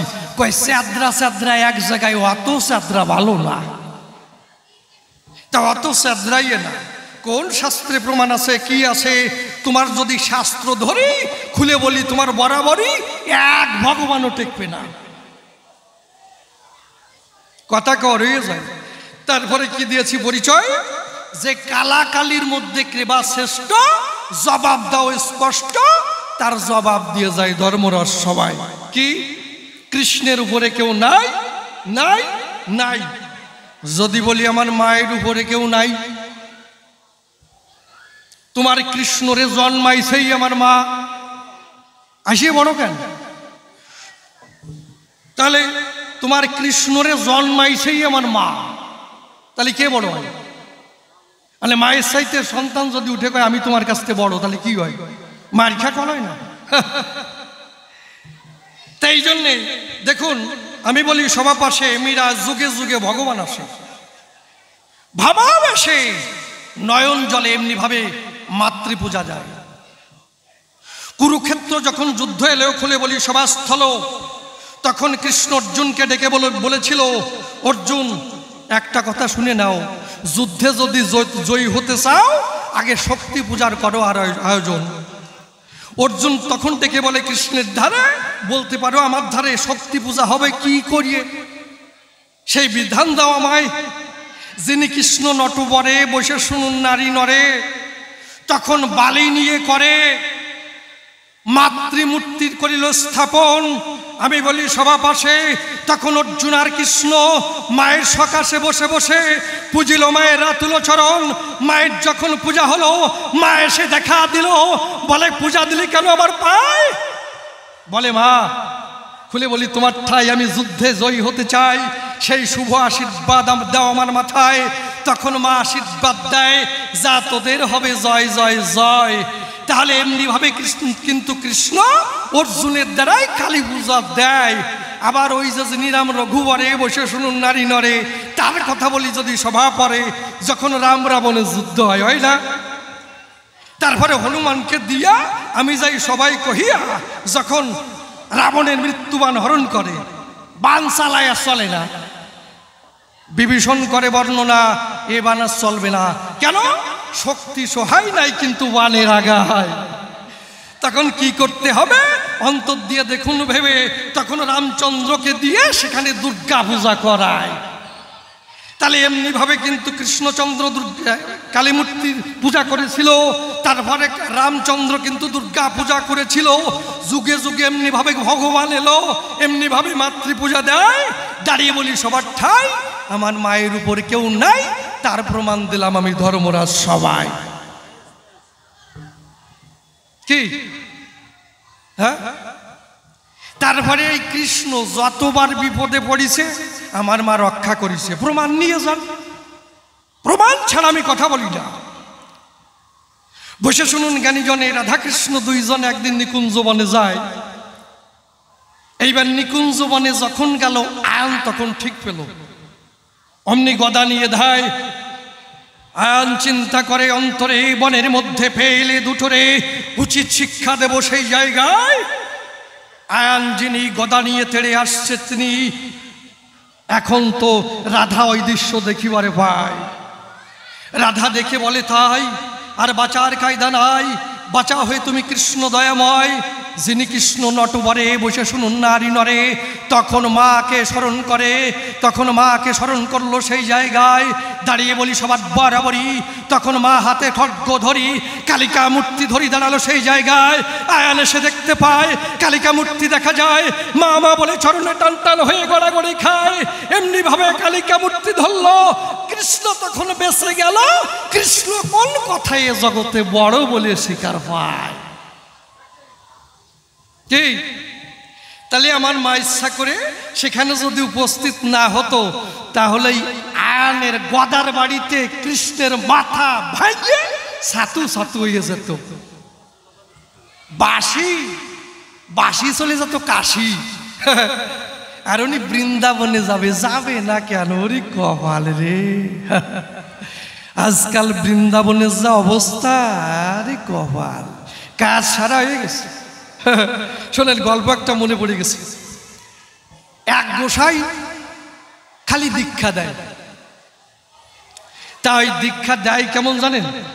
মানে 30 বছরে বিধবা, 32 বছরে বিধবা, এই দিয়ে মোটমাট 36 জন গোসাইছে। আর আজকাল গোসাই গেছে ভাব, ওরে কপাল রে, এরা দীক্ষা দেবে। চরণ ধরে করি মানে আমার কথায় কেউ রাগ করেন না। কারণ এই যে গোসাই যারা দীক্ষা দেবে, এ খালি ওয়ারের মধ্যে কুতকুত হয়ে থাকায়। কি খারাপ কইছে? এই গোসাই যারা দীক্ষা দেবে, তারা আপনারে দীক্ষা দিল, আমারে দীক্ষা দিল, আমার বউ শিষ্যানি হইল না, আবার ওই কুতকুতই তাকাবে, ফাঁক পালে ওই শিষ্যানি নিয়ে পালাবে। কি কি প্রমাণ দাদা? কি কন? সত্যি কথা না? এইরকম হাজার প্রমাণ আছে, খুলে বলি আপনাদের কাছে। তাই এইরকম একজন দীক্ষা দিবে না। তাই 33 জন গুছাইছে। গুছাইয়ে এখন বলছে, শোনো, আমি তোমাদেরকে, বলছে তুমি আমার গুরু, বলছে শোনো, গুরু কৃষ্ণ স্বরূপ আর শিষ্যানি সব রাধা স্বরূপ। ওরে কপাল রে। তা ওই যে কৃষ্ণ যে রাসলীলা করেছিল না, হ্যাঁ, তারপর আবার কত লীলা করেছিল, যমুনার তীরে গিয়ে বস্ত্র হরণ পালা করেছিল না। তা আজকে আমি একটু বস্ত্র হরণ পালা করব। মানে কেমন? যখন ওই যুবতী নারীরা যারা যখন স্নান করতে গিয়েছিল যমুনার তীরে, তখন কৃষ্ণ ওখানে গিয়ে একেবারে কেলি কদম্বের উপরে উঠিয়ে সমস্ত বস্ত্রগুলোকে গুছাই নিয়ে উঠছিল না? তা আজকে ওই কৃষ্ণলীলা করবো, বস্ত্র হরণ পালা। তাই এবার গুরুদেব করছে তাহলে বস্ত্র হরণ পালা করি। এখন ওই শিষ্যানীরা বলতেছে তাহলে সেই যমুনা কোথায় পাবো, আর সেই জায়গাই বা কোথায় পাবো? বলছে সব বাবের ঘরে সব হয়, জানিস না? তা কি করছে, একটা পাটের গুদাম ঘরে ঢুকছে, সেখানে কোনো পাট টাট নাই। তা ওই ঘরে ঢুকছে, তা ওই ঘরে ঢুকে বলছে শোনো, এই যে মেজে আছে এইটারে তোমরা যমুনার তীর ভাববা। বেশ ভালো কথা। আর ওই জায়গায় টাড়া আছে, বলছে এইটা কেলিকদম্ব গাছ ভাববা। বেশ ভালো কথা। আমি কৃষ্ণ সাজবো। কয় গুরুদেব বাসি বাবা কোন জায়গায়? চুপ কর, বাবের ঘরের অভাব আছে নাকি? পেঁপের ডগা, ওই পেঁপের ডগা দিয়ে বাসি বানাইছে গুরুদেব।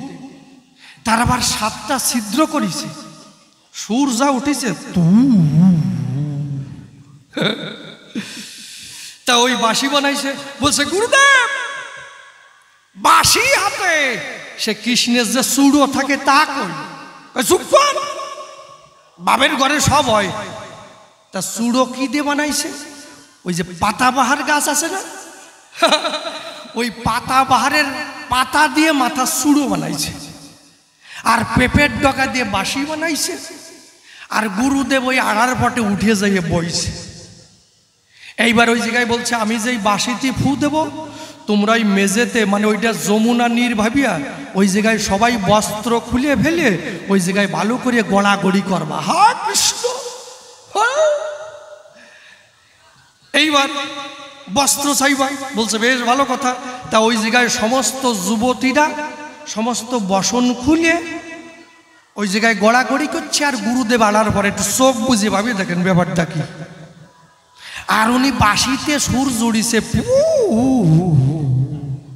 সুর কি মনে হয় নেপালিদের খুর কি, সুর যেই দেশে। আর ওই সমস্ত যুবতী তাদের বসন ত্যাগ করেছে। গুরুদেব তাকায় দেখে আমি স্বর্গে না মর্তে, এরম জিনিস তো বাবার বয়সও দেখি নাই। মাথা খারাপ হয়ে যা করলাম। তা গুরুদেব ওই দেখতেছে আর মাথা ঝুলোচ্ছে আর বাঁশি ফুয়োচ্ছে। তাই মাথার উপরে যে একটা বল্লার চোখ টক তা দেখে নাই। তা মাথা ঝুলতি ঝুলতি ঝুলতি যেই বল্লার শাকের পেটিতে ঘা লাগিছে, খোঁচা লাগিছে। আর ওরা ভো করে ধরিছে। কমান্ডারকে বলেছে ধর। আর এমন ধরা ধরিছে, গোসাইরি এমন কামড়াইছে, গোসাই ওখান থেকে পড়িয়ে গড়াতে গড়াতে নিচে আইছে। আর ওই সব বল্লার টকরে বলতেছে শোন, দলে একা নাই, সবগুলো আছে, এ সবাই যে গড়া আসছে সব কটার ধর, যার যে জায়গায় ফাঁকা পাবি সেই জায়গায় কামড়াবি। সব কটারে কামড়াই একেবারে মহাভারতের দেশ পার করে দিচ্ছে। বিদেশি বল্লা আছে, তুমি ওই মিটিংয়ে ছিলে না? তো এই জন্যে এই বৃন্দাবনে যাবা মীরা, তুমি কি এই বল্লার কামড় খাতে যাবা নাকি? আমি ঠিক পেলাম না। বৃন্দাবনের যে অবস্থা আর সেখানকার যা ব্যবস্থা, তা তুমি অত সহজে যাইয়ে না, বুঝলে? তুমি তার থেকে সংসার করো, সংসারের মধ্যে থাকো, সব পাবা। সংসার ত্যাগ করে গেলে কিছুই পাবা না। তারপরে বলে যে আমি বললাম যে কামান দাগলে কেন? বলে যে কামান দাগলে কেন?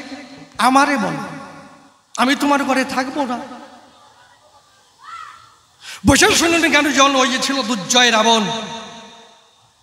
সীতাকে করলো হরণ, হরণ করে নিয়ে গেল তোর গহন বলালয়। বসে শুনুন কেন গোষ্ঠ শুদ্ধ, তখন হলো রাম রাবণের যুদ্ধ। সীতা উদ্ধার হয় না মহাশয়। তারপরে সীতা যখন উদ্ধার হলো, খুলে বলি সভা তলো, এইবার সবাই কিন্তু তার নামে কলঙ্ক দিল।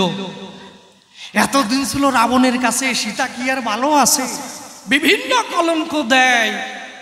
সেই কলঙ্ক মোচন করবার তরে বসে শুনুন নারী নরে শেষ পর্যন্ত অগ্নি পরীক্ষা দেয়। অগ্নি দাউ দাউ করে জ্বলতেছিল। খুলে বলি সভা তলো, সীতা সেই অগ্নিকুণ্ডের মধ্যে গেল, 1 ফুট আগুন লাগলো না তার গায়ে। সীতা তো বলতে পারতো, ও হে রাম রঘুবরে, কি বলিব তোমার ধারে, তুমি জেনে শুনে ফেললে আমার আগুনের ভিতরে, তোমার ঘর আমার করার ইচ্ছা নাই। সতী নারী যারা সরাসরায় বসে শুনুন নারী নরে, তারা স্বামীর হাতেও পুড়ে মরা সৌভাগ্য মনে করে। সেটা তো যাই নাই, গেছে। কথা কয় আর হয়ে যায়, কথা কয় আর হয়ে যায়। তোমার দ্বারাই জগতের কি হলো? কি তুমি যদি স্বামীর সংসার করতে, স্বামীর সংসার করতে তোমার দ্বারা একটা সন্তান হতো, দাদা কি কো, তাতে দেশের মঙ্গল হতো। আচ্ছা ধরি তোমার ওই কৃষ্ণের বাজারের কথাই ধরি, প্রহ্লাদের মতন একজন ভক্ত পাওয়া যায়, দাদা কি কো। তা প্রহ্লাদের মাতা যিনি, স্বামীকে অতি ভক্তি করে তিনি। তা ওই ভক্তি দেখে প্রহ্লাদের পিতা কয়, শোনো প্রিয়ে, তুমি জীবনে যত আমাকে সেবা করেছো, যত ভক্তি করেছো, আমি তোমার কাছে ঋণী হয়ে যাই। তুমি কিছু চাও, আমি দিতে চাই। বলে, না স্বামী, আমি চাইবো তুমি ত্রিসত্য অঙ্গীকারে আবদ্ধ হও, মনের কথা খুলে নাও। তারপরে ত্রিসত্য অঙ্গীকারে আবদ্ধ হলো, বসে শুনুন গালি দিল। আমার যখন সময় হবে তখন আমি চেয়ে নেব, মিথ্যা কথা নয়। কয়েকটি বছর যাওয়ার পরে বসে শুনুন নারী নরে, তখন প্রহ্লাদের মাতা প্রহ্লাদের পিতার কাছে ডেকে কয়, তুমি আমার কথা নেবে, আমার চাওয়ার সময় আজ হবে, এই ঘরে আসো এই জায়গায়। ঘরে যখন এলো, জানলা দরজা বন্ধ করে দিল। এইবার প্রহ্লাদের মাতা ডেকে কয়, তুমি আমার কথা নেবে, সারা রাত্র ভরি আজকে কৃষ্ণ নাম করবে, কথা মিথ্যা নয়। এইবার যে প্রতিজ্ঞায় আবদ্ধ হয়, এইবার বসে শুনুন নারী নরে, সারা রাত্রি ভরিয়ে যখন কৃষ্ণ নাম উচ্চারণ করে মহাশয়, ওই কৃষ্ণ নাম উচ্চারণ করতে করতে বসে শুনুন সুদৃশতে ঘরখানা হয়ে গেল কৃষ্ণময়। তখন প্রহ্লাদের মাতা ডেকে কয়, আমার সময় হয়েছে। আমি বলি, তোমার সম্প্রতি আমি হয়েছি ঋতবতী, আগে আলিঙ্গন দাও আমায়। আলিঙ্গন যখন দিল, প্রহ্লাদের মতন একজন কৃষ্ণ ভক্ত চরাচরে এলো। তার কথা বলা ভালো, তাহলে এমনিভাবে যদি তুমি আমার সংসার করতে, মিথ্যা কথা নয়, তাহলে যদি এরকম একজন ভক্ত জন্ম নিত, বসে শুনুন সুদিশত, তাতে জগতের মঙ্গল হতো। তোমার দ্বারাই জগতের কি মঙ্গল হলো, এইটা একটু জবাব দেবা ধর্মরাজ সবাই। তুমি মরিয়ে যাবা, পুড়াই ফেলবে, কিচ্ছু নাই, যাও।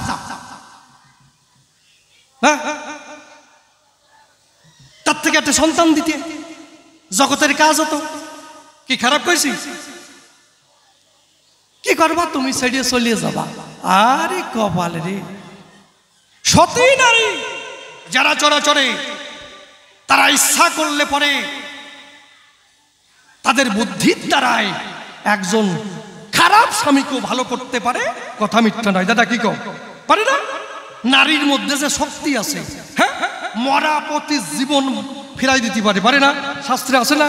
তাহলে সামান্য একটা রাজার মনের মোড় ঘুরাতে পারে না, এই লজ্জায় জলে ডুবে মরা উচিত। কি হ্যাঁ, জবাব চাই পুরো কথা। হ্যাঁ, তারপরে বলে, ত্যাগের উপরে আর কোনো কিছু নাই, নাই নাই। আরে কপাল, তোমার এই কৃষ্ণের বাজার ধরে আজকে আমি আলোচনা করবো। দাদা কি কও?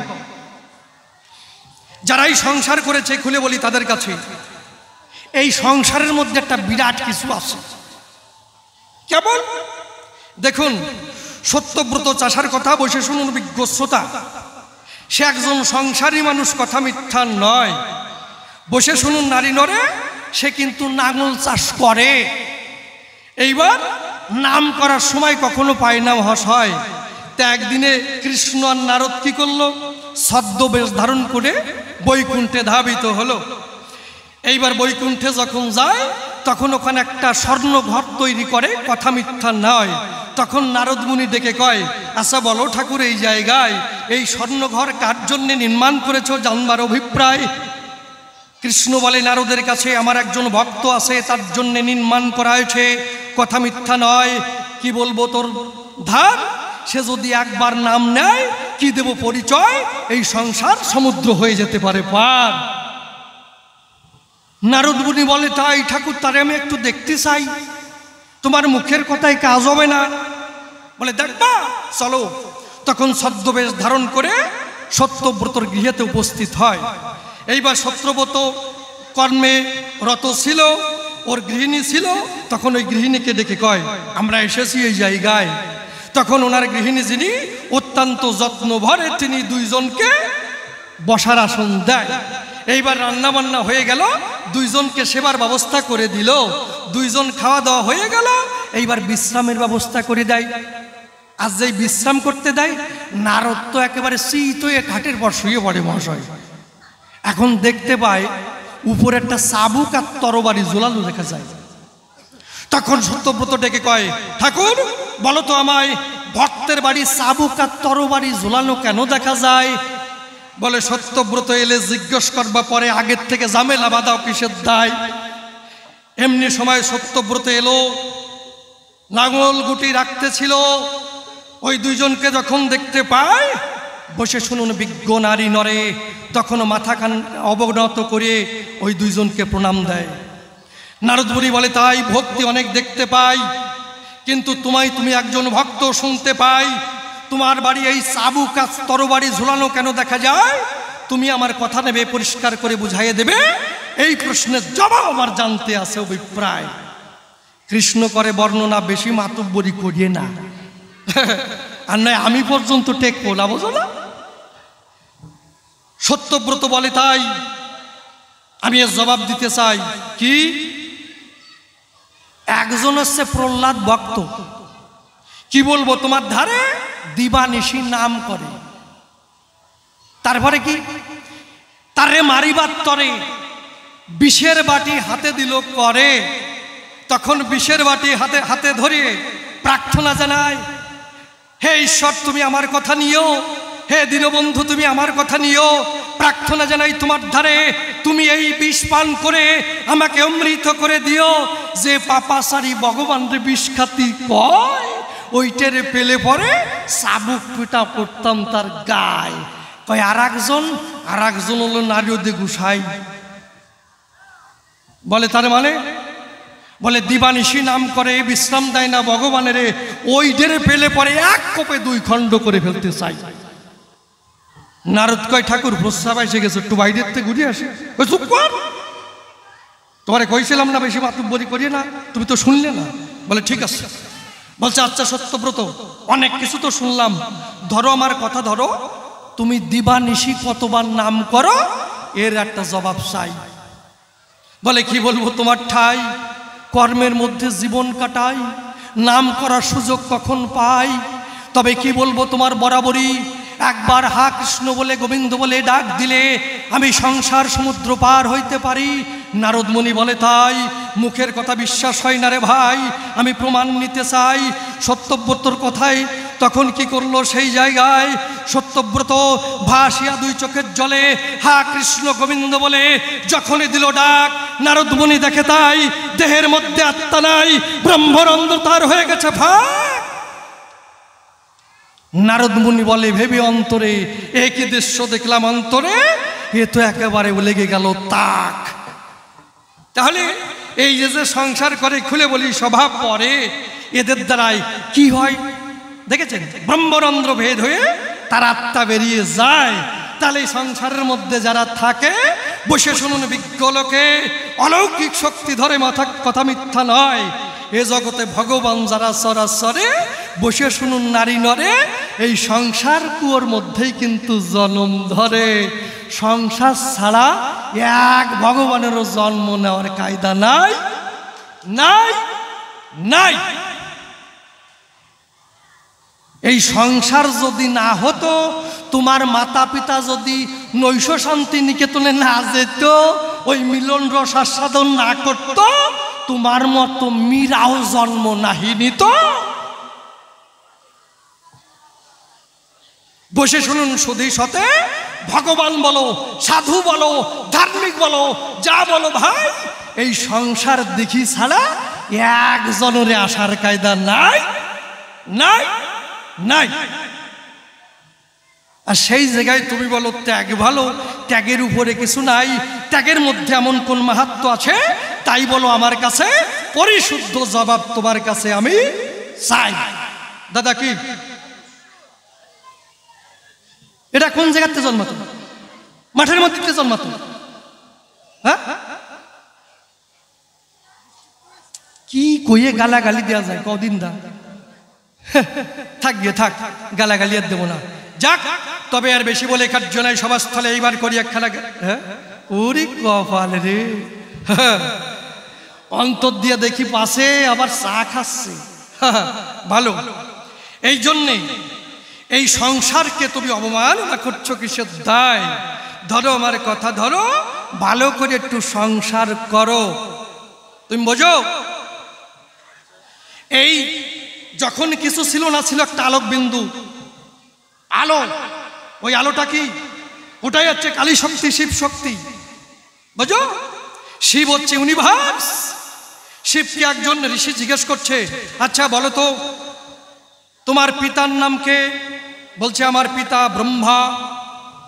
বলছে ব্রহ্মা যদি তোমার পিতা হয়, তোমার পিতামহকে? বলছে বিষ্ণুদেব আমার পিতামহ। বলছে বিষ্ণুদেব যদি তোমার পিতামহ হয়, তাহলে তোমার প্রপিতামহকে? শিব বলছে আমি আমার প্রপিতামহ, আমি আমার প্রপিতামহ। আমাকে কেউ জন্মাতে পারে না, কেউ মারতে পারে না, আমি একদম আর আলাদা। কি? তাহলে সেই শিব শক্তি, কালী শক্তি, যে শক্তি এই যে মহাকাশে মহালীলা চলে, খুলে বলি সভা তলে, গ্রহ নক্ষত্র তার কক্ষপথ অনুসরণ করে চলে মহাশয়। একজনের সঙ্গে যদি একজন ধাক্কা খায় কি হবে? পৃথিবী গোল্লাই যাবে না? তাহলে একজন চালাচ্ছে, নিয়মে চলছে, নিয়মে চললে নিয়মটা আছে। তিনি কে? তিনি হচ্ছে আমার মা আদি শক্তি। এই মাই জন্মাইছে, মাই আদি শক্তি। বুঝো, বেদে কৃষ্ণ নাম নাই। যাক, তবে আর বেশি বলে কার্য নাই সভাস্থলে। এইবার করি একখানা গানের আয়োজন। আছেন যত বিজ্ঞ শ্রোতা, পালন করে নীরবতা আমার গানের দিকে রাখেন দিয়া। বল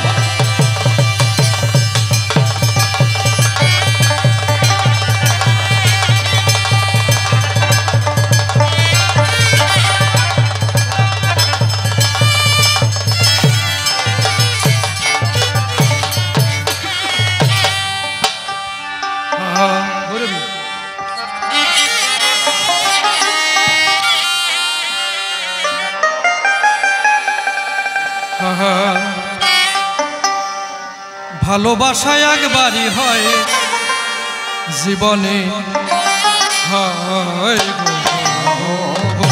ভালোবাসা একবারই হয় জীবনে, হয় গো ভালোবাসা একবারই হয় জীবনে।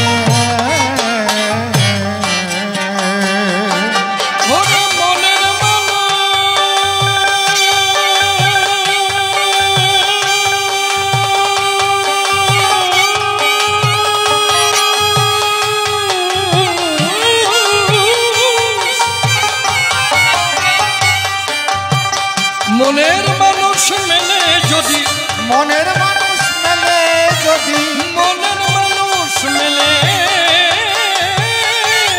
যদি, মনের মানুষ মেলে যদি, মিলন হয় মনে মনে। ভালোবাসা একবারই হয় জীবনে, হয় গো ভালোবাসা একবারই হয় জীবনে। মিলন হলে হৃদয় খুলে, ভালো মন্দ দ্বন্দ্ব যাই ভুলে, দুটি জীবন ছুটে চলে ছাই দিয়ে খুলে। ছাই দিয়ে খুলে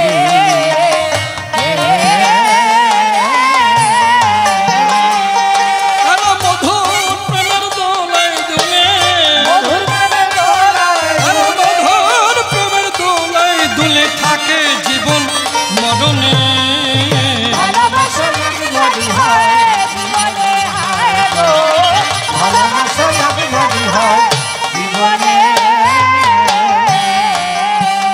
ভালো লাগা ক্ষণিকের তরে, ভালোবাসা হয় যে অন্তরে, ভুলিতে পারে না কেউ তাহা জীবন ভরে। জীবন ভরে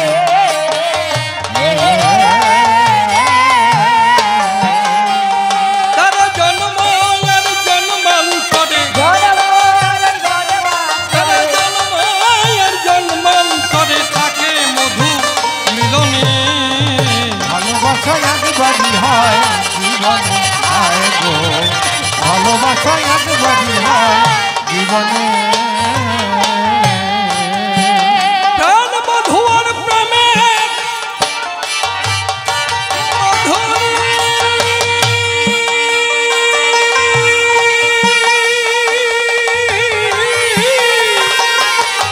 অসীমের মন করেছে চুরি ভাবসাগরে ঢেউর দলায় ভাসালাম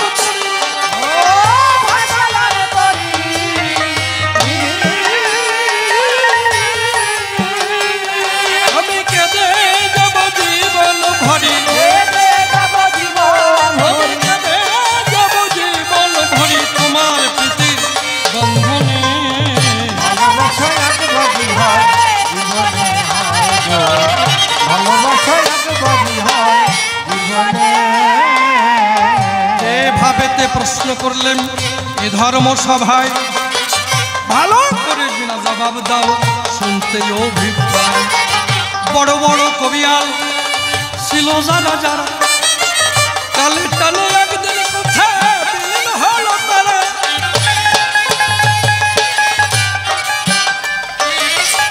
আমি তো কবিসারা সম্মুখে দাঁড়াই আপনাদের কৃপায় আশিস আমি বটে চাই আর তাহারে বেশি কথা বলবো না ছেড়ে দিয়ে যাবই আমার কাব্যই আলোচনা এরপরে মীরাবাই আমার সভাতে আসিবে তাহার ভাবের কথা তুলিয়া বলিবে ওই দেখি এরপরে সে কোন কথা কয় কোন ভাবের ভাবধারায় উঠাইয়ে লয় এই পর্যন্তই আমার ভাব সাঙ্গ হয়ে গেল যার যার মা কালী প্রীতি প্রেমানন্দ বদল ভরে একবার হরি হর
কৃষ্ণ কানাইয়া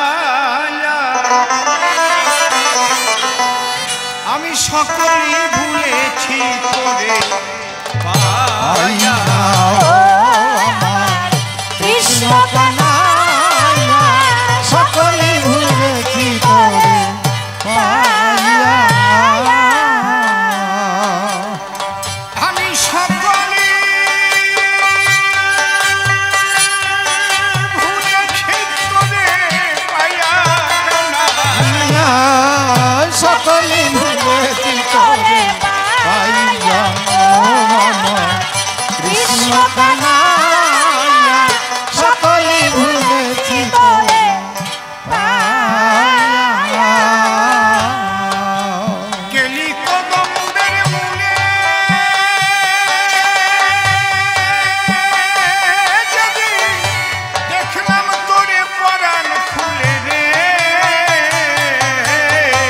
কেলি কদমের ফুলে রে যেদিন দেখলাম তোরে পরাণ খুলে রে কেলি কদম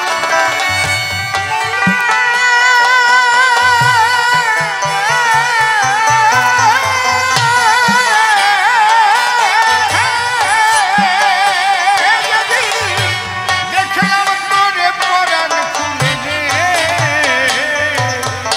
আমার মনের কুলে গেলি মনের কুলে ভাগন লাগাইয়া সকলি ভুলেছি তোরে পাইয়া ও আমার কৃষ্ণ কানাইয়া সকলি ভুলেছি তোরে পাইয়া তোর রূপে পরাণ উঠল মেটে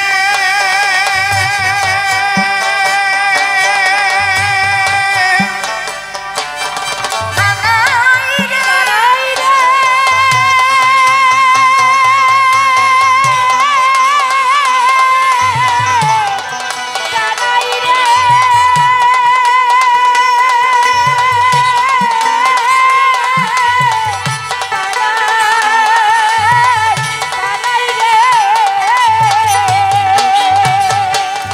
তোর রূপে পরাণ উঠল মেটে আমি পদ ভুলে যাই বাড়ি যেতে রে রূপে পরা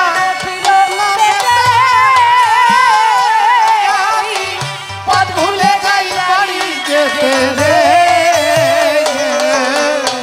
পথে কি যেন কি পথে কি যেন কি ফেলেছি হারাইয়া সকলি ভুলেছি তোরে পাইয়া ও আমার কৃষ্ণ কানাইয়া সকলি ভুলেছি তোরে পাইয়া আমি সকল কিছু পারি ভুলতে কেবল পারি না তোর বাঁধন খুলতে রে আমি সকল কিছু পারার ভুলতে রে কেবল পারি না তোর বাঁধন খুলতে রে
পাগল বিজয় আছে ও পাগল বিজয় আছে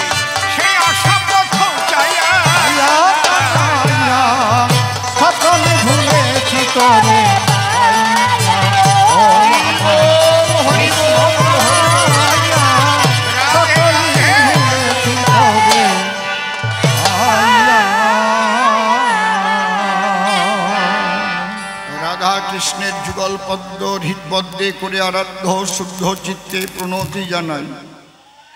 সাধুগুরু বৈষ্ণব হেরি আর যত পুরুষ নারী আমার ভক্তিপূর্ণ প্রণাম গ্রহণ করিবেন সবাই। মনরে একবার হরি বল, এ নাম দুর্বলের বল, নামবিনে কি আছে বল এ ভব সংসারে। যেজন করে হরি চিনতে, হরি করে তার চিনতে, অন্তে জীবকে নিয়ে যায় সে ভব সিন্ধু পারে। তাই বলি মন রসনা, তেজে বিষয় বাসনা, কেলে সোনার উপাসনা করো সার। ওই যে হরি দীনবন্ধু, পাইলে তার কৃপা বিন্দু, ভব সিন্ধু সেদিন হবি পার। মনশিক্ষা করে শেষ বক্তব্য করিব পেশ, সবিশেষ সবার মধ্যে জানাই নিবেদন। সুন্দর হয়েছে সভা, সভাখানা মনোলোভা, বসেছেন যেন দেবী দেবা। পুনঃ পুনঃ সকলের চরণ আমি করিনু বন্দন। তবে একটা কথা জানাই বলে, কারো কারো ওই বাচ্চা, ছোট বাচ্চা আছে কোলে, ওরা একটু কথাবার্তা না বলে পারে না কখন। ওরা হচ্ছে কচি চারা, বোঝে না কবি গানের ভাবধারা। যা দিলে শান্ত থাকে তারা, তার ব্যবস্থা করবেন ভক্তগণ। আমি চরণ ধরে করি মানা, কেউ যেন কথা আর বলে না, শান্ত রাখুন সভাখানা। আমরা যার যার পক্ষ ধরে দাঁড়াইয়ে সভা কক্ষ পরে করব আলোচনা। তবে আলোচনা করতে গেলে স্বনাম বর্জন না করিলে অধ্যকার আলোচনা করা সম্ভব নয়। বিপক্ষের এই বাচ্চা, এই মুখোশ পরা, কেন তোর ঘোরাফেরা, বয় তুই তো গুড বয়, বয়। আমি খুব মিটে মিটে ভাবে বলতেছি, তাই না? আমি রূঢ়ভাবেও বলতে পারি। চুপ করে থাকেন সবে, প্রত্যেকটার জবাব হবে। তার আগে ভূমিকায় আমি করব পদার্পণ। বিপক্ষের কবি যিনি, নির্মল সরকার হলেন তিনি। সে স্বনাম করিয়া বর্জন, রানাকুম্ভ ধরে নাম দাঁড়িয়ে সভ্য সবার ধাম। আমাকে মীরাবাইয়ের ভূমিকা করেছে অর্পণ। অন্তরে দেখেন ভেবে আমারও নিজের নাম বাদ দিতে হবে। এবার মীরাবাই হবে আমার নামকরণ। আমি অসীম সরকার জানেন, তাই এখন কিন্তু আমি হব মীরাবাই। একেবারে আস্ত পুরুষ মানুষ মেয়ে মানুষের ভূমিকা ধরে এ আসরে কৃষ্ণ কথা বলারা কিঞ্চন। এইবার স্বনাম পরিহরি, মীরাবাই নামটি ধরি, মীরাবাইয়ের চরণে ভক্তিপূর্ণ প্রণাম করি। হে কৃষ্ণ ভক্তা, করি তোমার চরণ বন্দন। তুমি কৃষ্ণ ভক্তা মীরা, কৃষ্ণ প্রেমে অধীরা। সেই কৃষ্ণ প্রেমের এক কণাও আমার মধ্যে আছে কিনা তা আমি জানি না কখন। তবে তুমি আমার কথা নিও। তুমি থাকো যে দেশে, আমায় তুমি ভালোবেসে আমার হৃদয়াসনে বসে বসে কৃষ্ণ কথা রসাভাসে। হে বৈষ্ণবী তুমি বলে দিও। আমি তার উপরে দিলাম ভার, তারে করলাম কর্ণধার। কাব্য সিন্ধু হব পার, অন্তরের একান্ত আকিঞ্চন। এইবার মনের কথা খুলে কই, আমি কিন্তু আর অসীম সরকার নই। আমি মীরাবাই হই কবিগান গাহিবার কারণ। এই যে আমরা গাহি কবিগান, জানেন যত জ্ঞানবান, আমরা যে ফুটাই ছন্দের ফুল বাগান, এটা কিন্তু মুখস্থ নহে কদাচন। এগুলো নয় মুখস্থ, থাকে না পকেটস্থ, যখন তখন সাব্যস্ত হয় সবার সদন। এই জন্যে আমরা চারণ কবি আঁকি নিত্য ছন্দের ছবি।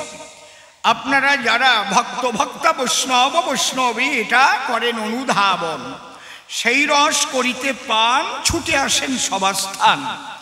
আরে কীর্তন গান বাউল গান ওটা পালাবন্দি, আগে লেখা থাকে সেই জিনিস দেখিয়ে গায়। আর আমাদের লেখা কথা দেখা কথা নয়। আমরা যত বলি কথা, কথায় কথায় হয় কবিতা। সেই কবিতার ছন্দ মিলাইয়া মিলাইয়ে মানুষকে দেই আনন্দ। তাই ভক্তবৃন্দ বসে থাকে ধর্মরাজ সভায়। এইবার আমি মীরাবাই ধরে নাম দাঁড়াইলাম সভাধাম। রানাকুম্ভের প্রশ্নের জবাব দিতে চাই। প্রথম প্রশ্ন করলো মোরে, জবাব দিয়ে বুঝাও আসরে। হে মীরে, তোমাকে আনলাম বিয়ে করে, তুমি দাঁড়াইয়ে মা কালীর মন্দিরে, কেন মাকে অপমান করে তাকে প্রণামটুকুও দেও নাই? এইবার তার জবাব দিতে বাসনা আছে, আমার চিতে সুবিশতে করিবেন শ্রবণ। আমি প্রণাম দেবার তরে দাঁড়িয়েছিলাম মন্দিরের দ্বারে। যখন প্রণাম করব আমি করজোড়ে, ঠিক এই সময় যে পুরোহিত ব্রাহ্মণ আমার কাছে ডেকে কয়, মীরা আমি কই তোমায়, খালি হাতে প্রণাম দেওয়া কবু ঠিক নয়, একটা জবা ফুলের আছে প্রয়োজন। আমি বললাম তার কাছাকাছি, আমি তো নূতন বউ এই বাড়িতে এসেছি, জবা ফুলের বাগান কোথায় তা তো আমার জানা নাই। এবার তুমি ঠাকুর মনে ভাবো আমি জবা কোথায় পাবো, কি দিয়েই বা আমি এবার প্রণাম করব। ঠাকুর মশাই বলে দাও তো তাই। ঠাকুর মশাই ডেকে বলে, জবা আছে অনেক ওই যে মায়ের চরণ তলে, ওখান থেকে একটা জবা তুলে তোমার করকমলে করিব অর্পণ।